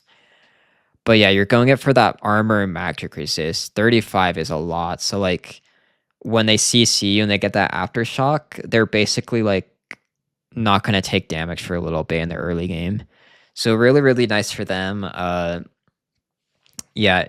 And then for the tier list, again, just not used. Nobody will use this in the mages. Okay, now getting into the last green keystone, Guardian. Guard allies within 315 units of you and allies you target with spells for 2.5 seconds. While guarding, if you or the ally take more than small amount of damage over the duration of the guard, both of you gain a shield for 1.5 seconds. The cooldown is 90 to 40 seconds. The shield is 45 to 180 plus 25% of your ability power plus 5% of your bonus health. And then the proc threshold is 50 to 165. Post mitigation damage. So this is a support keystone. Basically, like only supports will take this. I don't think it doesn't even make sense for other lanes to take this. This is literally just a support keystone. Not even many take that. Most of the other ones still take Aftershock. But if you don't take Aftershock or Airy, you're going to take Guardian, basically. That's how you need to look at this. And then again, for the tiering, not used. So we don't got to worry about that. All right. And now getting to the first minor rune, Demolish. Your third attack against towers deal 85 plus 28% max health melee, 50 plus 20% max health ranged, bonus physical damage, cooldown 30% seconds. So the way this works is when you walk near a turret, it'll like go like dink, dink, dink, it'll like proc, and then right when you auto attack it, it just does a huge burst of damage. Not like a huge burst, but it's like alright. You're generally gonna see this as a top laners. That's the main users who are gonna use this, more tanky people. Thing to note is with the crystal systems in the game with the new season, this got like kind of less useful because you already do bonus damage to it. But yeah, pretty niche thing. Users are gonna be top laners mostly. As for the tier list, it's gonna go into not used because I don't think you would ever use this as a mid laner. If you did, you probably had something better to use. Alright, next we got Fauna Life. Impairing the movement of an enemy champion restores health to you and the lowest health nearby allied champions, 70% for ranged users. Cooldown is 20% seconds. This is going to be another support minor rune. To really utilize it, you have to be near an ally to like get the max value. So this is going to be taken by like Sorakas and stuff. Like generally, those are the only people who are going to take this. So yeah, this is going to be a supportive minor rune. And again, just like a lot of these green ones, it's going to be in the not used. All right. Next, we got a very niche one, Shield Bash. Whenever you gain a new shield, your next basic attack against a champion deals 5 to 30 plus 2.5 your max health or bonus health, 15% new shield amount, bonus adaptive damage. You have up to 2 seconds after the shield expires to use this effect. So this is going to be used by primarily top laners, I believe. Maybe supports will use it too. Yeah, so it's going to be top end supports, just like most of this tree. It's going to be like top support, top support. That's what the green tree is. The only mid laner who uses this is Victor, and he actually does use this as a meta key minor rune. So for that reason, we're going to put this in the niche one because Victor actually uses this. It's just like it's only him. Nobody else uses it. All right, next we got Conditioning. After 12 minutes, gain +8 armor and +8 magic resist, and increase your armor magic resist by 3%. So this is going to be taken primarily by top laners.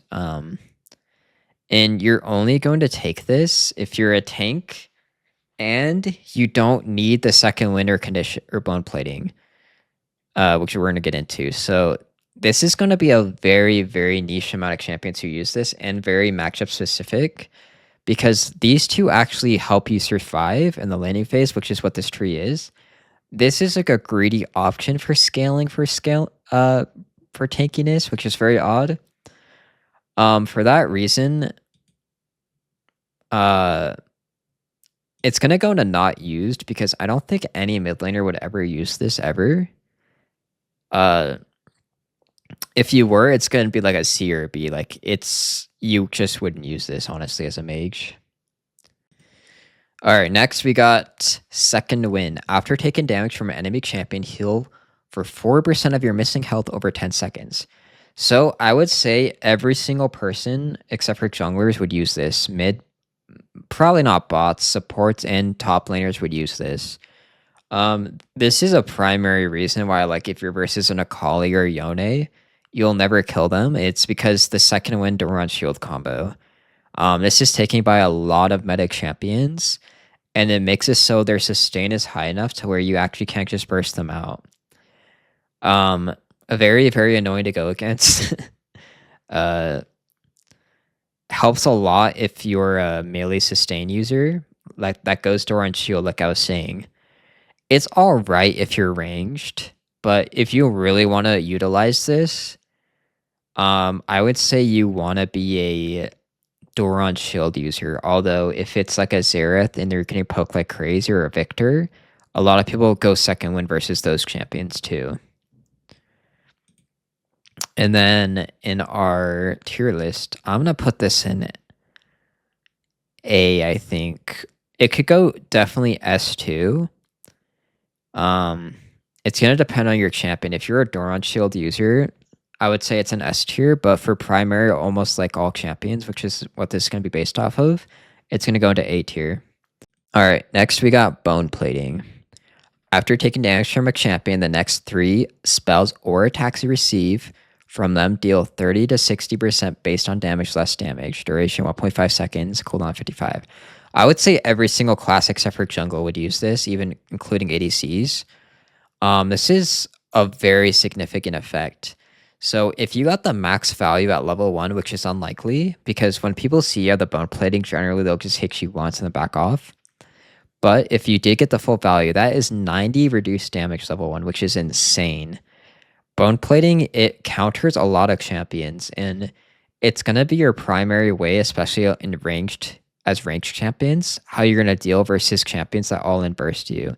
So like a good example would be like a Fizz, right? And the best matchups to go this in are champions that go in and they can't go back out immediately. So Fizz, he has to jump on top of you, and then he has to proc your bone plate, and he can't do it easily, and then he has to jump back out.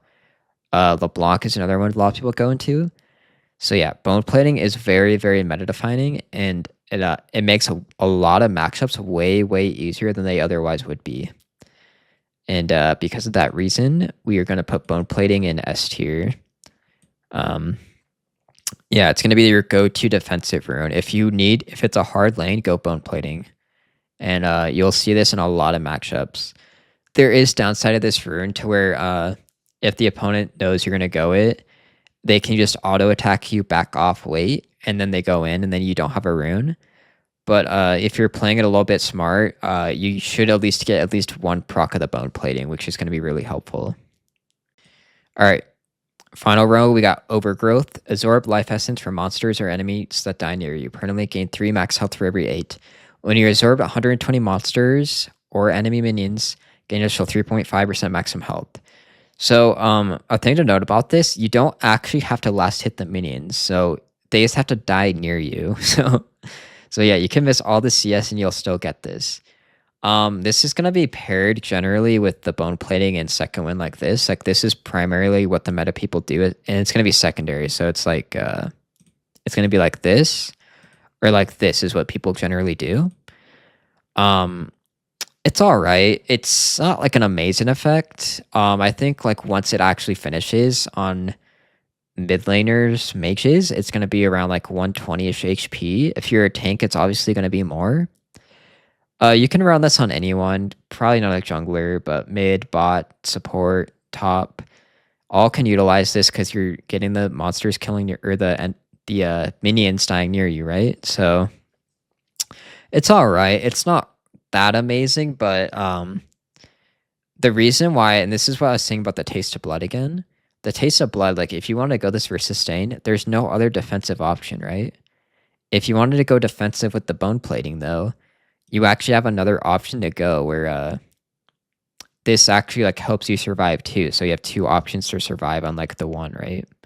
So yeah, pretty nice rune. Not amazing though. It's definitely going to be taken by a lot of mages though. So I'm going to put it in A tier.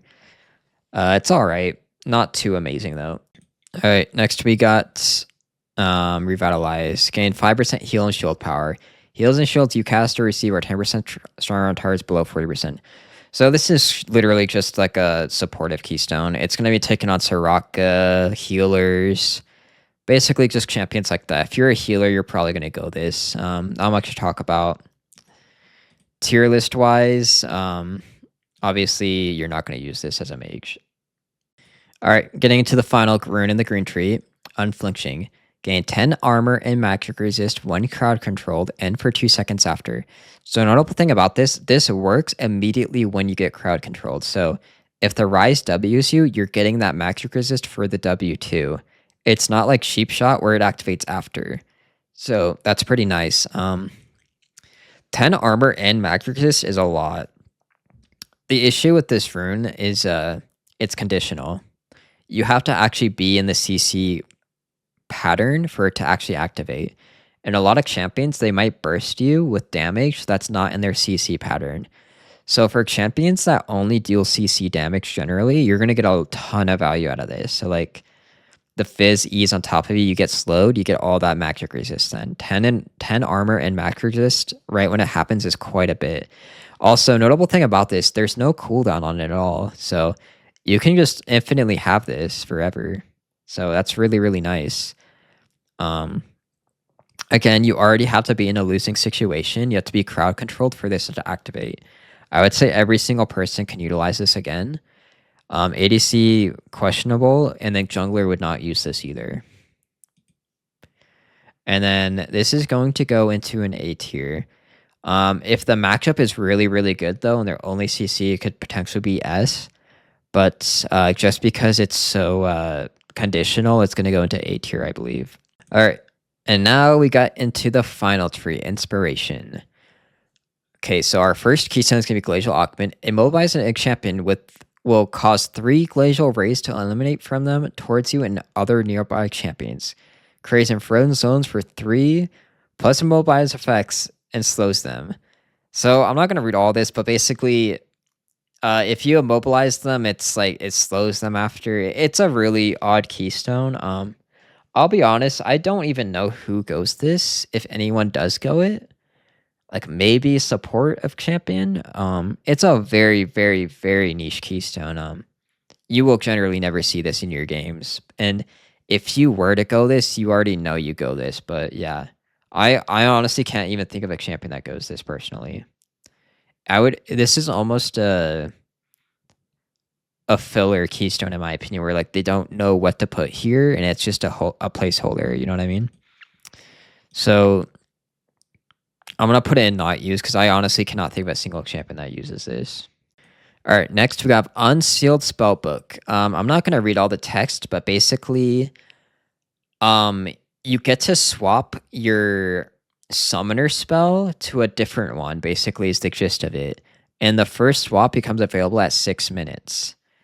And you can only swap while you're out of combat. So like while you're out of combat, you'll get a little arrow above your summoners, and it'll be like, yep, you can swap now. This is nice if you want to start with something like more aggressive and then you want to go change to like a defensive one later on or something. It's a very odd keystone.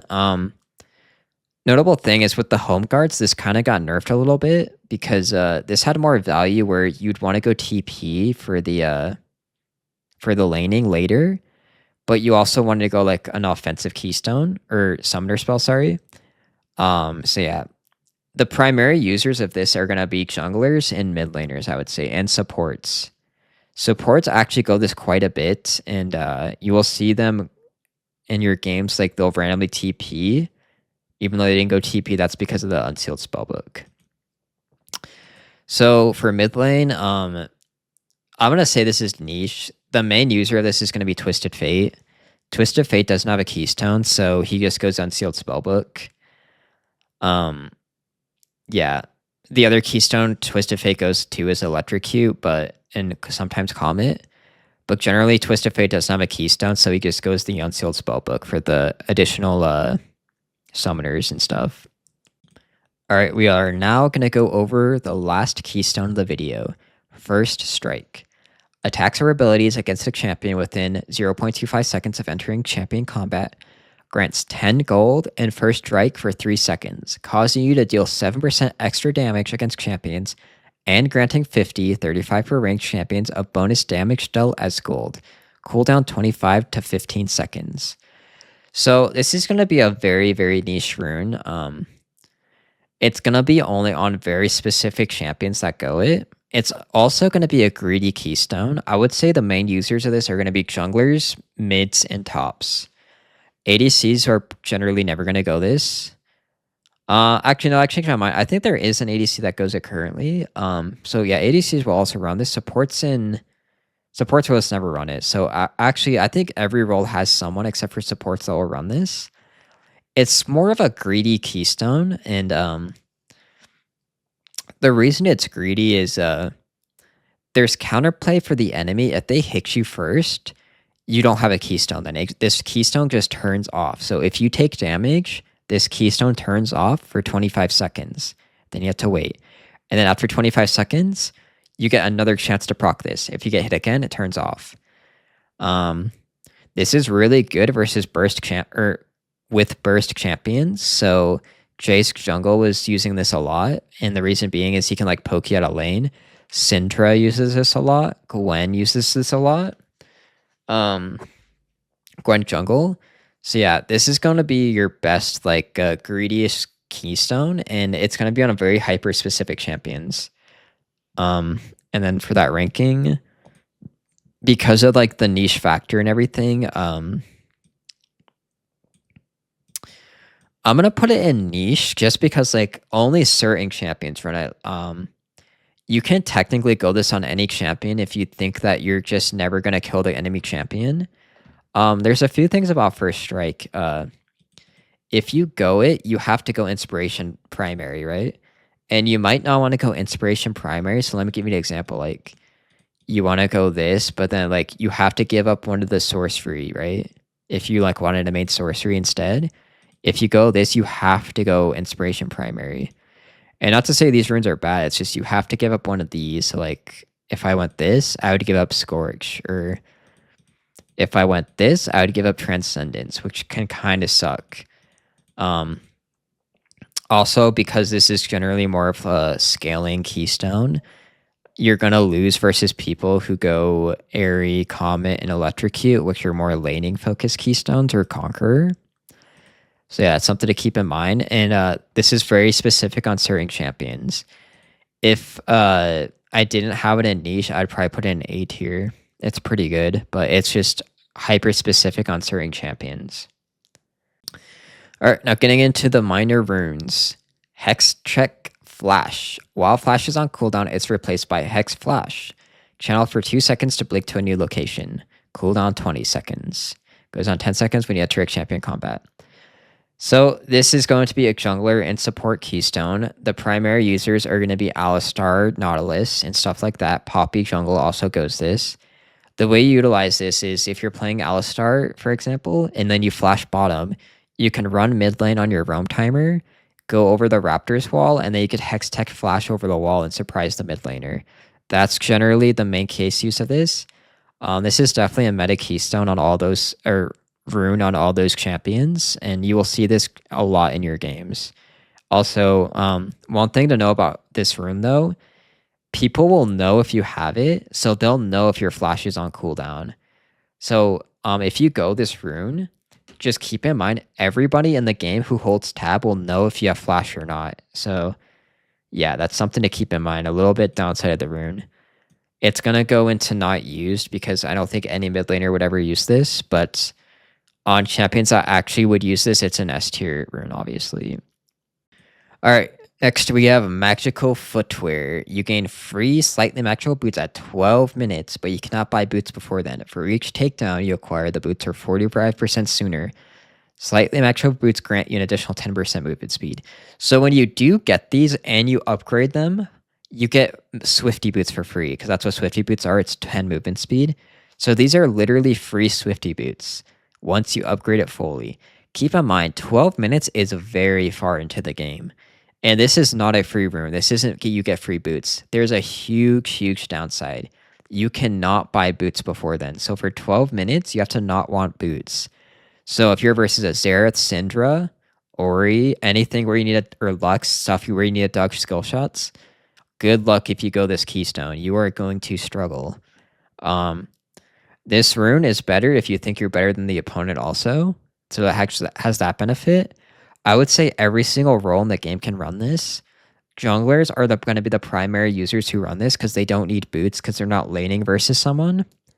I would say actually mid lane is the most questionable role to run this rune on because of all the skill shot based matchups. It's very hard to argue you want to go this. If you do get away with this rune though, it's a lot of value. It's 300 free gold, and I believe it's like 480-ish once you fully upgrade it with the 10% movement speed. So yeah, you get a lot of value out of this rune. It's just really hard to recommend as a mage because of all the skill shots. Because of that, I'm going to put it in It's gonna go B or A. I'll put it at the top of B just because of all the skill shot matchups, and not being able to buy boots is a huge downside. And because of all like the roaming and pro you need to do as a mid lane, it's really hard to want to recommend this rune in a lot of matchups. All right, next minor rune we have Cashback. This is one of the newer runes that are in the game. Get 8% cash back or gold back when you purchase legendary items.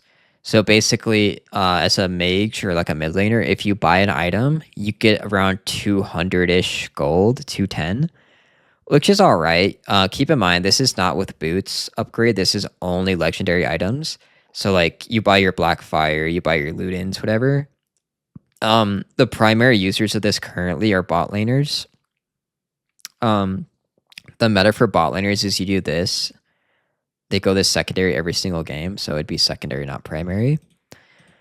Yeah, this is going to be the meta for ADCs. A lot of mid laners can use this too, and a lot of top laners can use this too. I would say every single role in the game can use cashback. There's really no downside to it. It's basically like the greedy auction, just like magical footwear, except there's no downside other than you don't have a rune until you actually buy an item. So yeah, that's the only downside is you generally just don't have a rune if you go this until you actually finish your item. But a lot of champions can usually wait. It's just more of a greedier option, but honestly not too bad of a rune. The way it is right now for mages, I'm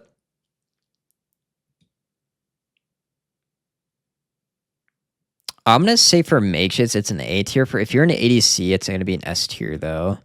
Or if you're a champion that just doesn't need the early sustain or anything, or like early laning power, it's an S tier. But for most champions, it's gonna be A tier because like I said, the issue with this rune, it just doesn't do anything until you get the item.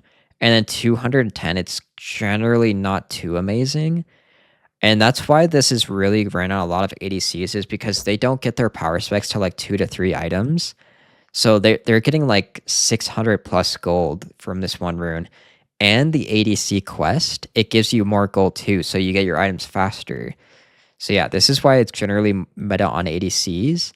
It is taken on some mid laners, but generally, I would say it's like around an A-ish tier rune for mid laners. Okay, next we have Triple Tonic. So when you reach level 3, you get an Elixir of Avarice. Level 6, an Elixir of Force. And then level 9, you get an Elixir of Skill. So these are consumable potions that you have to use. The level 3 and 6, they cannot be used if your inventory is full. So you have to have an inventory slot available when you reach these level thresholds. The level 9, if your inventory is full, it will auto use it. So you don't have to worry about the level 9 one if your inventory is full. So the level 3 one, Elixir of Avarice, what it does is it grants you 5 true damage against minions on your auto attacks. And then this lasts for 60 seconds. So basically it just helps you shove the wave out faster.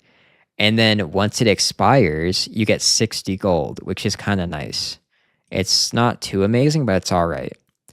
The level 6 one, the Elixir of Force, you get 18 to 30 adaptive force for 30 seconds. That is quite a bit of stats. 30 is a lot of AP. So you can choose when to pop both these potions. Generally, the level 3 one, you just pop right away. The level 6 one, you can pop right when you're about to trade on the enemy anytime, or you can save it for your ultimate. Those are the 2 primary times, or you save it for like a river fight or something. If you're not sure, just always just use it off cooldown when you're in lane and the enemy's in the lane. 30 ability power is quite enough. You can either use it to look for solo kills, or you can use it to help shove the wave out. Those are going to be the 2 primary uses for the second potion. Level 3, the Elixir of Skill, it gives you an extra skill point. It doesn't raise your max skill points, but right when you hit 9, instead of getting 1 skill point to level up an ability, you get 2. It doesn't give you an increased like level up. Like it doesn't level you up, make you level 10. It just gives you 2 skill points. And then when you hit level 18, you just don't get a skill point. Basically is how it works. It's all right. you'll see this run on a lot of ADCs and mids and tops. They go this for the gold. And getting an extra skill point's alright. This one's like, it's pretty good. The power level it's right now, it's very, very good for mid lane. Syndra specifically, because her splinters are based off of when she puts a point into an ability, she actually gets 5 splinters off her passive. So that's why you see a lot of Syndras go triple tonic. In terms of this tier list, I'm gonna put this in A, like more around the top-ish. It's very, very good at the current state it is. It's not amazing though, but if you're gonna go into this tree, you don't have a lot of options for a secondary thing. So yeah, triple tonic is like kind of the go-to thing people go to because a lot of the other ones got nerfed, unfortunately. Okay, next we have a very special rune, Time Warp Tonic. Consuming a potion grants 40% of its health restoration immediately. So this is added on top of the health potion, so you get 40% more. This is a placeholder rune, unfortunately. If you played League before, Time Warp Tonic was a lot better, and then they nerfed this rune to the ground. And this is the aftermath. So this is a placeholder rune. Nobody goes this ever. It's literally like an underpowered rune. It's just to fill out those 3 slots, right? It's like I was saying before. This is like the primary example of a placeholder rune. I don't know a single champion in the game who would ever run this ever. Like, it's really, really niche bad. And for that reason, it's going to go into the not used. If not used, it's going to go into C tier because you can use it, but yeah, it's just a horrible rune. They need to rework it or something. All right. Next, we have biscuits. Biscuit delivery. Gain a total biscuit of everlasting will every 2 minutes till 6 minutes. The biscuits restore 2% or 20 plus 2% of your max health, increased to 100 based off your missing health. Selling a biscuit increases your max health, or consuming it, by 30.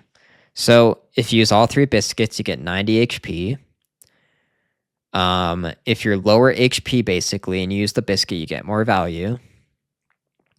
You can sell the biscuits. They sell for 3 gold, so questionable if it's worth it. If you sell all 3, you get 9 gold. Maybe it could save you a few seconds of base.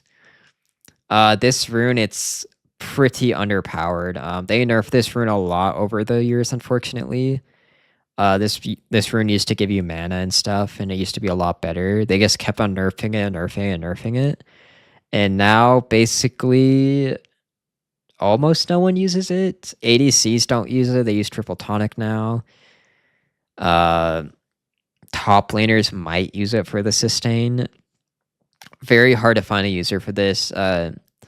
Generally, the main people that are going to use it are supports and tops, and maybe a mid laner, I would say. In terms of the tier list, I almost want to put it in C, honestly. It's pretty bad.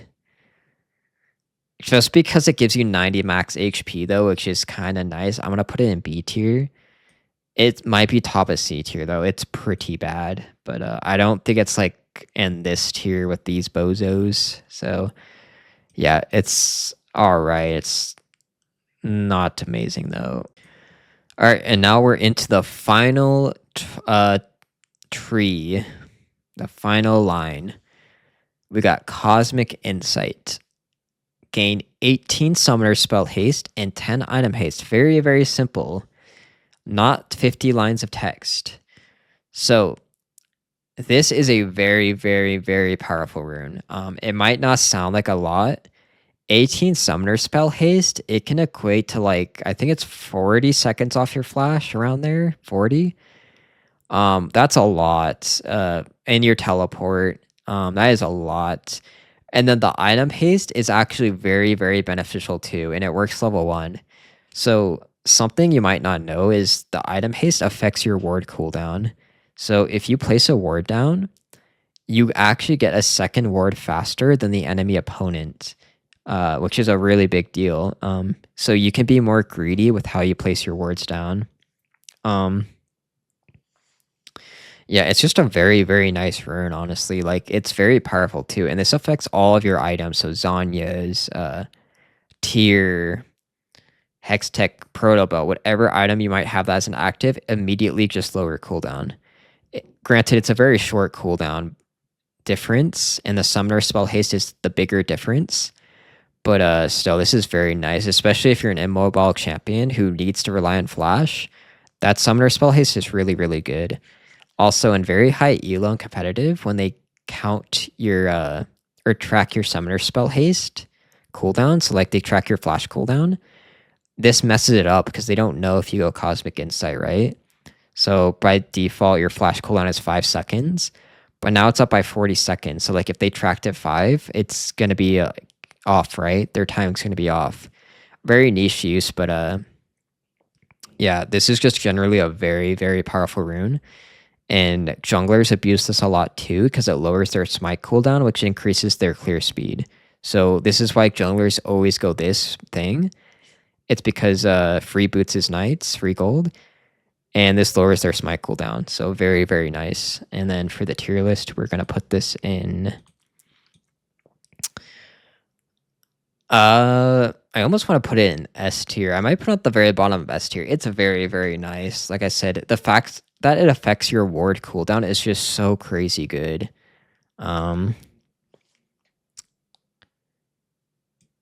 Actually, I want to put it in A tier. It's very, very good. I'll put it at the top of A tier though. You could potentially put it in S just because of all the benefits it has, and it's free and it works level 1. So yeah, really, really strong rune.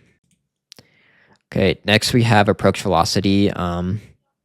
Basically the gist of this is you gain 7 movement speed towards champions that you impair. So this is a very, very niche key minor rune.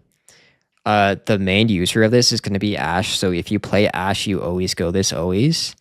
Other than that, Swain maybe. It's very, very niche keystone. Olaf, I think, goes it. So this is only on very hyper-specific champions. And if you play that champion, you already know you're going to go this. And because of that, I'm going to put this in not used just because like literally only 2 champions use it, and I don't think they're mid laners. Okay, and now into the final minor rune, Jack of all trades. For each different stat gained from items, gain 1 Jack stack. Each stack grants you 1 ability haste. You gain 10 or 25 adaptive force at 5 and 10 stacks repeatedly. So realistically, almost every single champion, you're only going to get 5 stacks. So the 25 AP or adaptive force, it's going to be 25 AP. You're never going to hit that ever unless you go some very niche hyper-specific build, which isn't going to be worth it 90% of the time. So generally this is 5 to 7 ability haste, or 8, I would say. And then you get 10 AP. So 5 to 8 ability haste, 10 AP. That's all right. It's not amazing. A thing about this rune is it's better on certain champions depending on how fast you can get this. If you can get this first back, it's pretty good. Like 10 AP first back, that's actually quite a bit of stacks. And like you can get that at like 5 to 6 minutes, right? Really kind of nice. The issue with this thing is you're wasting the second portion of it. You'll never get 10 stacks ever on almost all champions. So you're really just going this for 7 ability haste and then 10 AP, and then you have to question if that's worth it over other minor runes. Obviously though, ability haste really, really good. AP and lane really, really good. Definitely an A tier rune. It's just a thing that feels bad about this rune is you're wasting the other half of the rune, which kind of feels bad, but any champion can build this really. The only people who probably wouldn't go are junglers, because they want to go Cosmic Insight for the smite cooldown. So yeah, pretty decent rune. Just know you're probably not going to get to 10 stacks though. All right, and now we are finally finished with all the runes, and now we are going to talk about the shards. So, getting to the first row, it's going to be adaptive force, and you can only pick 1 from each row.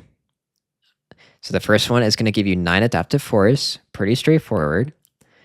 Next one's going to give you 10 attack speed. Okay, pretty good. And last one's going to give you 8 ability haste. So I'll give you the rundown of how these are going to go. Basically, if you're a mage, Victor, Syndra, Ori, Ari, you go the attack speed every single game. And the reason being is this affects everything the way you play the game. It's actually insane the difference if you go this rune or not. I'll just give you the prime examples of this shard. If you don't go the attack speed, you can't last hit under the turret. So the caster minions, they take 2 auto attacks to kill after the turret hits it, right? If you don't go this, you can't never get a caster ever without using an ability, which is a huge downside. If your versus a mage and they go the attack speed shard and they're attacking you, like you guys are both hitting each other like back and forth, right? Auto attack and then abilities. Your abilities are like 7-second cooldown and they're just auto attacking you to death. They literally are just going to auto attack you to death and kill you. Huge deal. This makes all the CSing easier. It makes your CSing faster too because you can shove the wave in faster. Because keep in mind, like I'm playing Syndra or something, right? I used 2 of my abilities. They're on cooldown. All I can do now is attack, right? My auto attacks. So this is very, very, very important. Also, this increases the time you kill the turrets too, right? So this just increases everything you do in the game as a mage faster. And it makes it so you can actually last hit under the turret. So yeah, this is like mandatory. If you play a mage, you have to go the attack speed. You can get away with not going it. It's just you have to realize you're at a huge disadvantage with a lot of stuff. And there's a reason everybody goes the attack speed. If you're not a mage though, your other options are adaptive force. Or yeah, and also all ADCs go this too, and all marksmen. So if you're a marksman, you also go this. Your other choices though, if you're not in that class, is you have adaptive force or ability haste. The main people are going to be adaptive ability haste are going to be like brand jungles and stuff. They don't really need the adaptive force, but they need to like clear their stuff faster, right? Other people who are going to choose between these two are like Cassiopeia. She doesn't need the auto attacks because she has an E reset, which is basically an auto attack. So she'd much rather just have the adaptive force or the ability haste. You can experiment which one you like more. They're both very, very solid though. But if you're playing a mage like Ari, Victor, Orianna, any of them, you're generally always just going to the attack speed. And you can figure this out by like looking at like a build website or whatever. All right, next row, adaptive force, movement speed, health scaling. Okay. Generally, 99% of the cases, you're going to go adaptive force. Almost always. Movement speed did get buffed, and a lot of the pros will go this now, and they'll combine this with the celerities for the max movement speed. If you go this and the movement speed and the opponent doesn't, you are significantly faster than them. Keep in mind, though, you're giving up 9 adaptive force, which doesn't sound like a lot, but for level 1, this is a ton. Like, this is going to make the difference between a lot of your breakpoints for wave clearing and even trading. So, if you could, like, double Q one-shot the back wave at level 5, you might not be able to do that if you don't go the adaptive force. It is a huge deal whether you go this or not. So, keep that in mind. A lot of people like the movement speed though, and it helps a lot versus skill shot matchups. So this is definitely a choice. Generally though, if you don't know what to go, always go the adaptive force. And then this is very hyper specific health scaling if you're a tank. If you're a tank, you might consider this. Any other class, you go adaptive force 99% of the time. Again, if you don't know what to go, adaptive force always.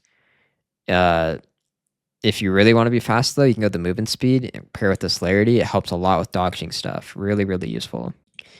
Okay, and then last row, we have health, tenacity and slow resist, and scaling health. I would say this one is just, don't ever go this one. It's really not that helpful. And in terms of surviving, if you're actually trying to survive, health is just way more useful. In terms of the flat health or the scaling health, I believe at level 7-ish, the scaling health outbeats this one. I personally go the flat health, and this is what a lot of pros go to. And the reason is if you're going to die and you need the survivability, you're not gonna die like usually later on. It's gonna be very early on the laning phase, right? And HP matters more in the early game than it does later too. So that's another thing to keep in mind. So like 180, it might sound nice like level 18, but generally that's not gonna matter or make a difference when you're that high of a level. Whereas level 165 is a lot of flat HP. So generally, if you don't know which one to go the flat. If you're lower elo, you might consider the health scaling though, because the games always drag on longer and you're not going to get punished early. But if you want to know what the meta key shards are that the pros always go, they go this. They go attack speed, adaptive force, and flat HP, and this is for mages. And then if you are like a Galio, you'd go like this. Or if you're like a Cassiopeia, you might go this because you don't use the attack speed. But generally, this is what the pros go, is like this. Okay, and that is going to be the end of the video. If you want to know what runes I go every game, I go this. And exactly like this. These are the runes I go on my champions every single game, and then I might swap out for the bone plating if it's a really bad matchup, something like that, or like this. And yeah. And this is the tier list one more time with all the runes. So yeah, this is going to be the last of the video. If you have any questions or have any comments or what you would change differently about the tier list or any of the things I stated in this video, let me know. Let me know your opinions. If you have any video ideas or something you want to see also in the comments, feel free to leave them. And yeah, leave a like if you enjoyed the video. Thank you for watching. Bye.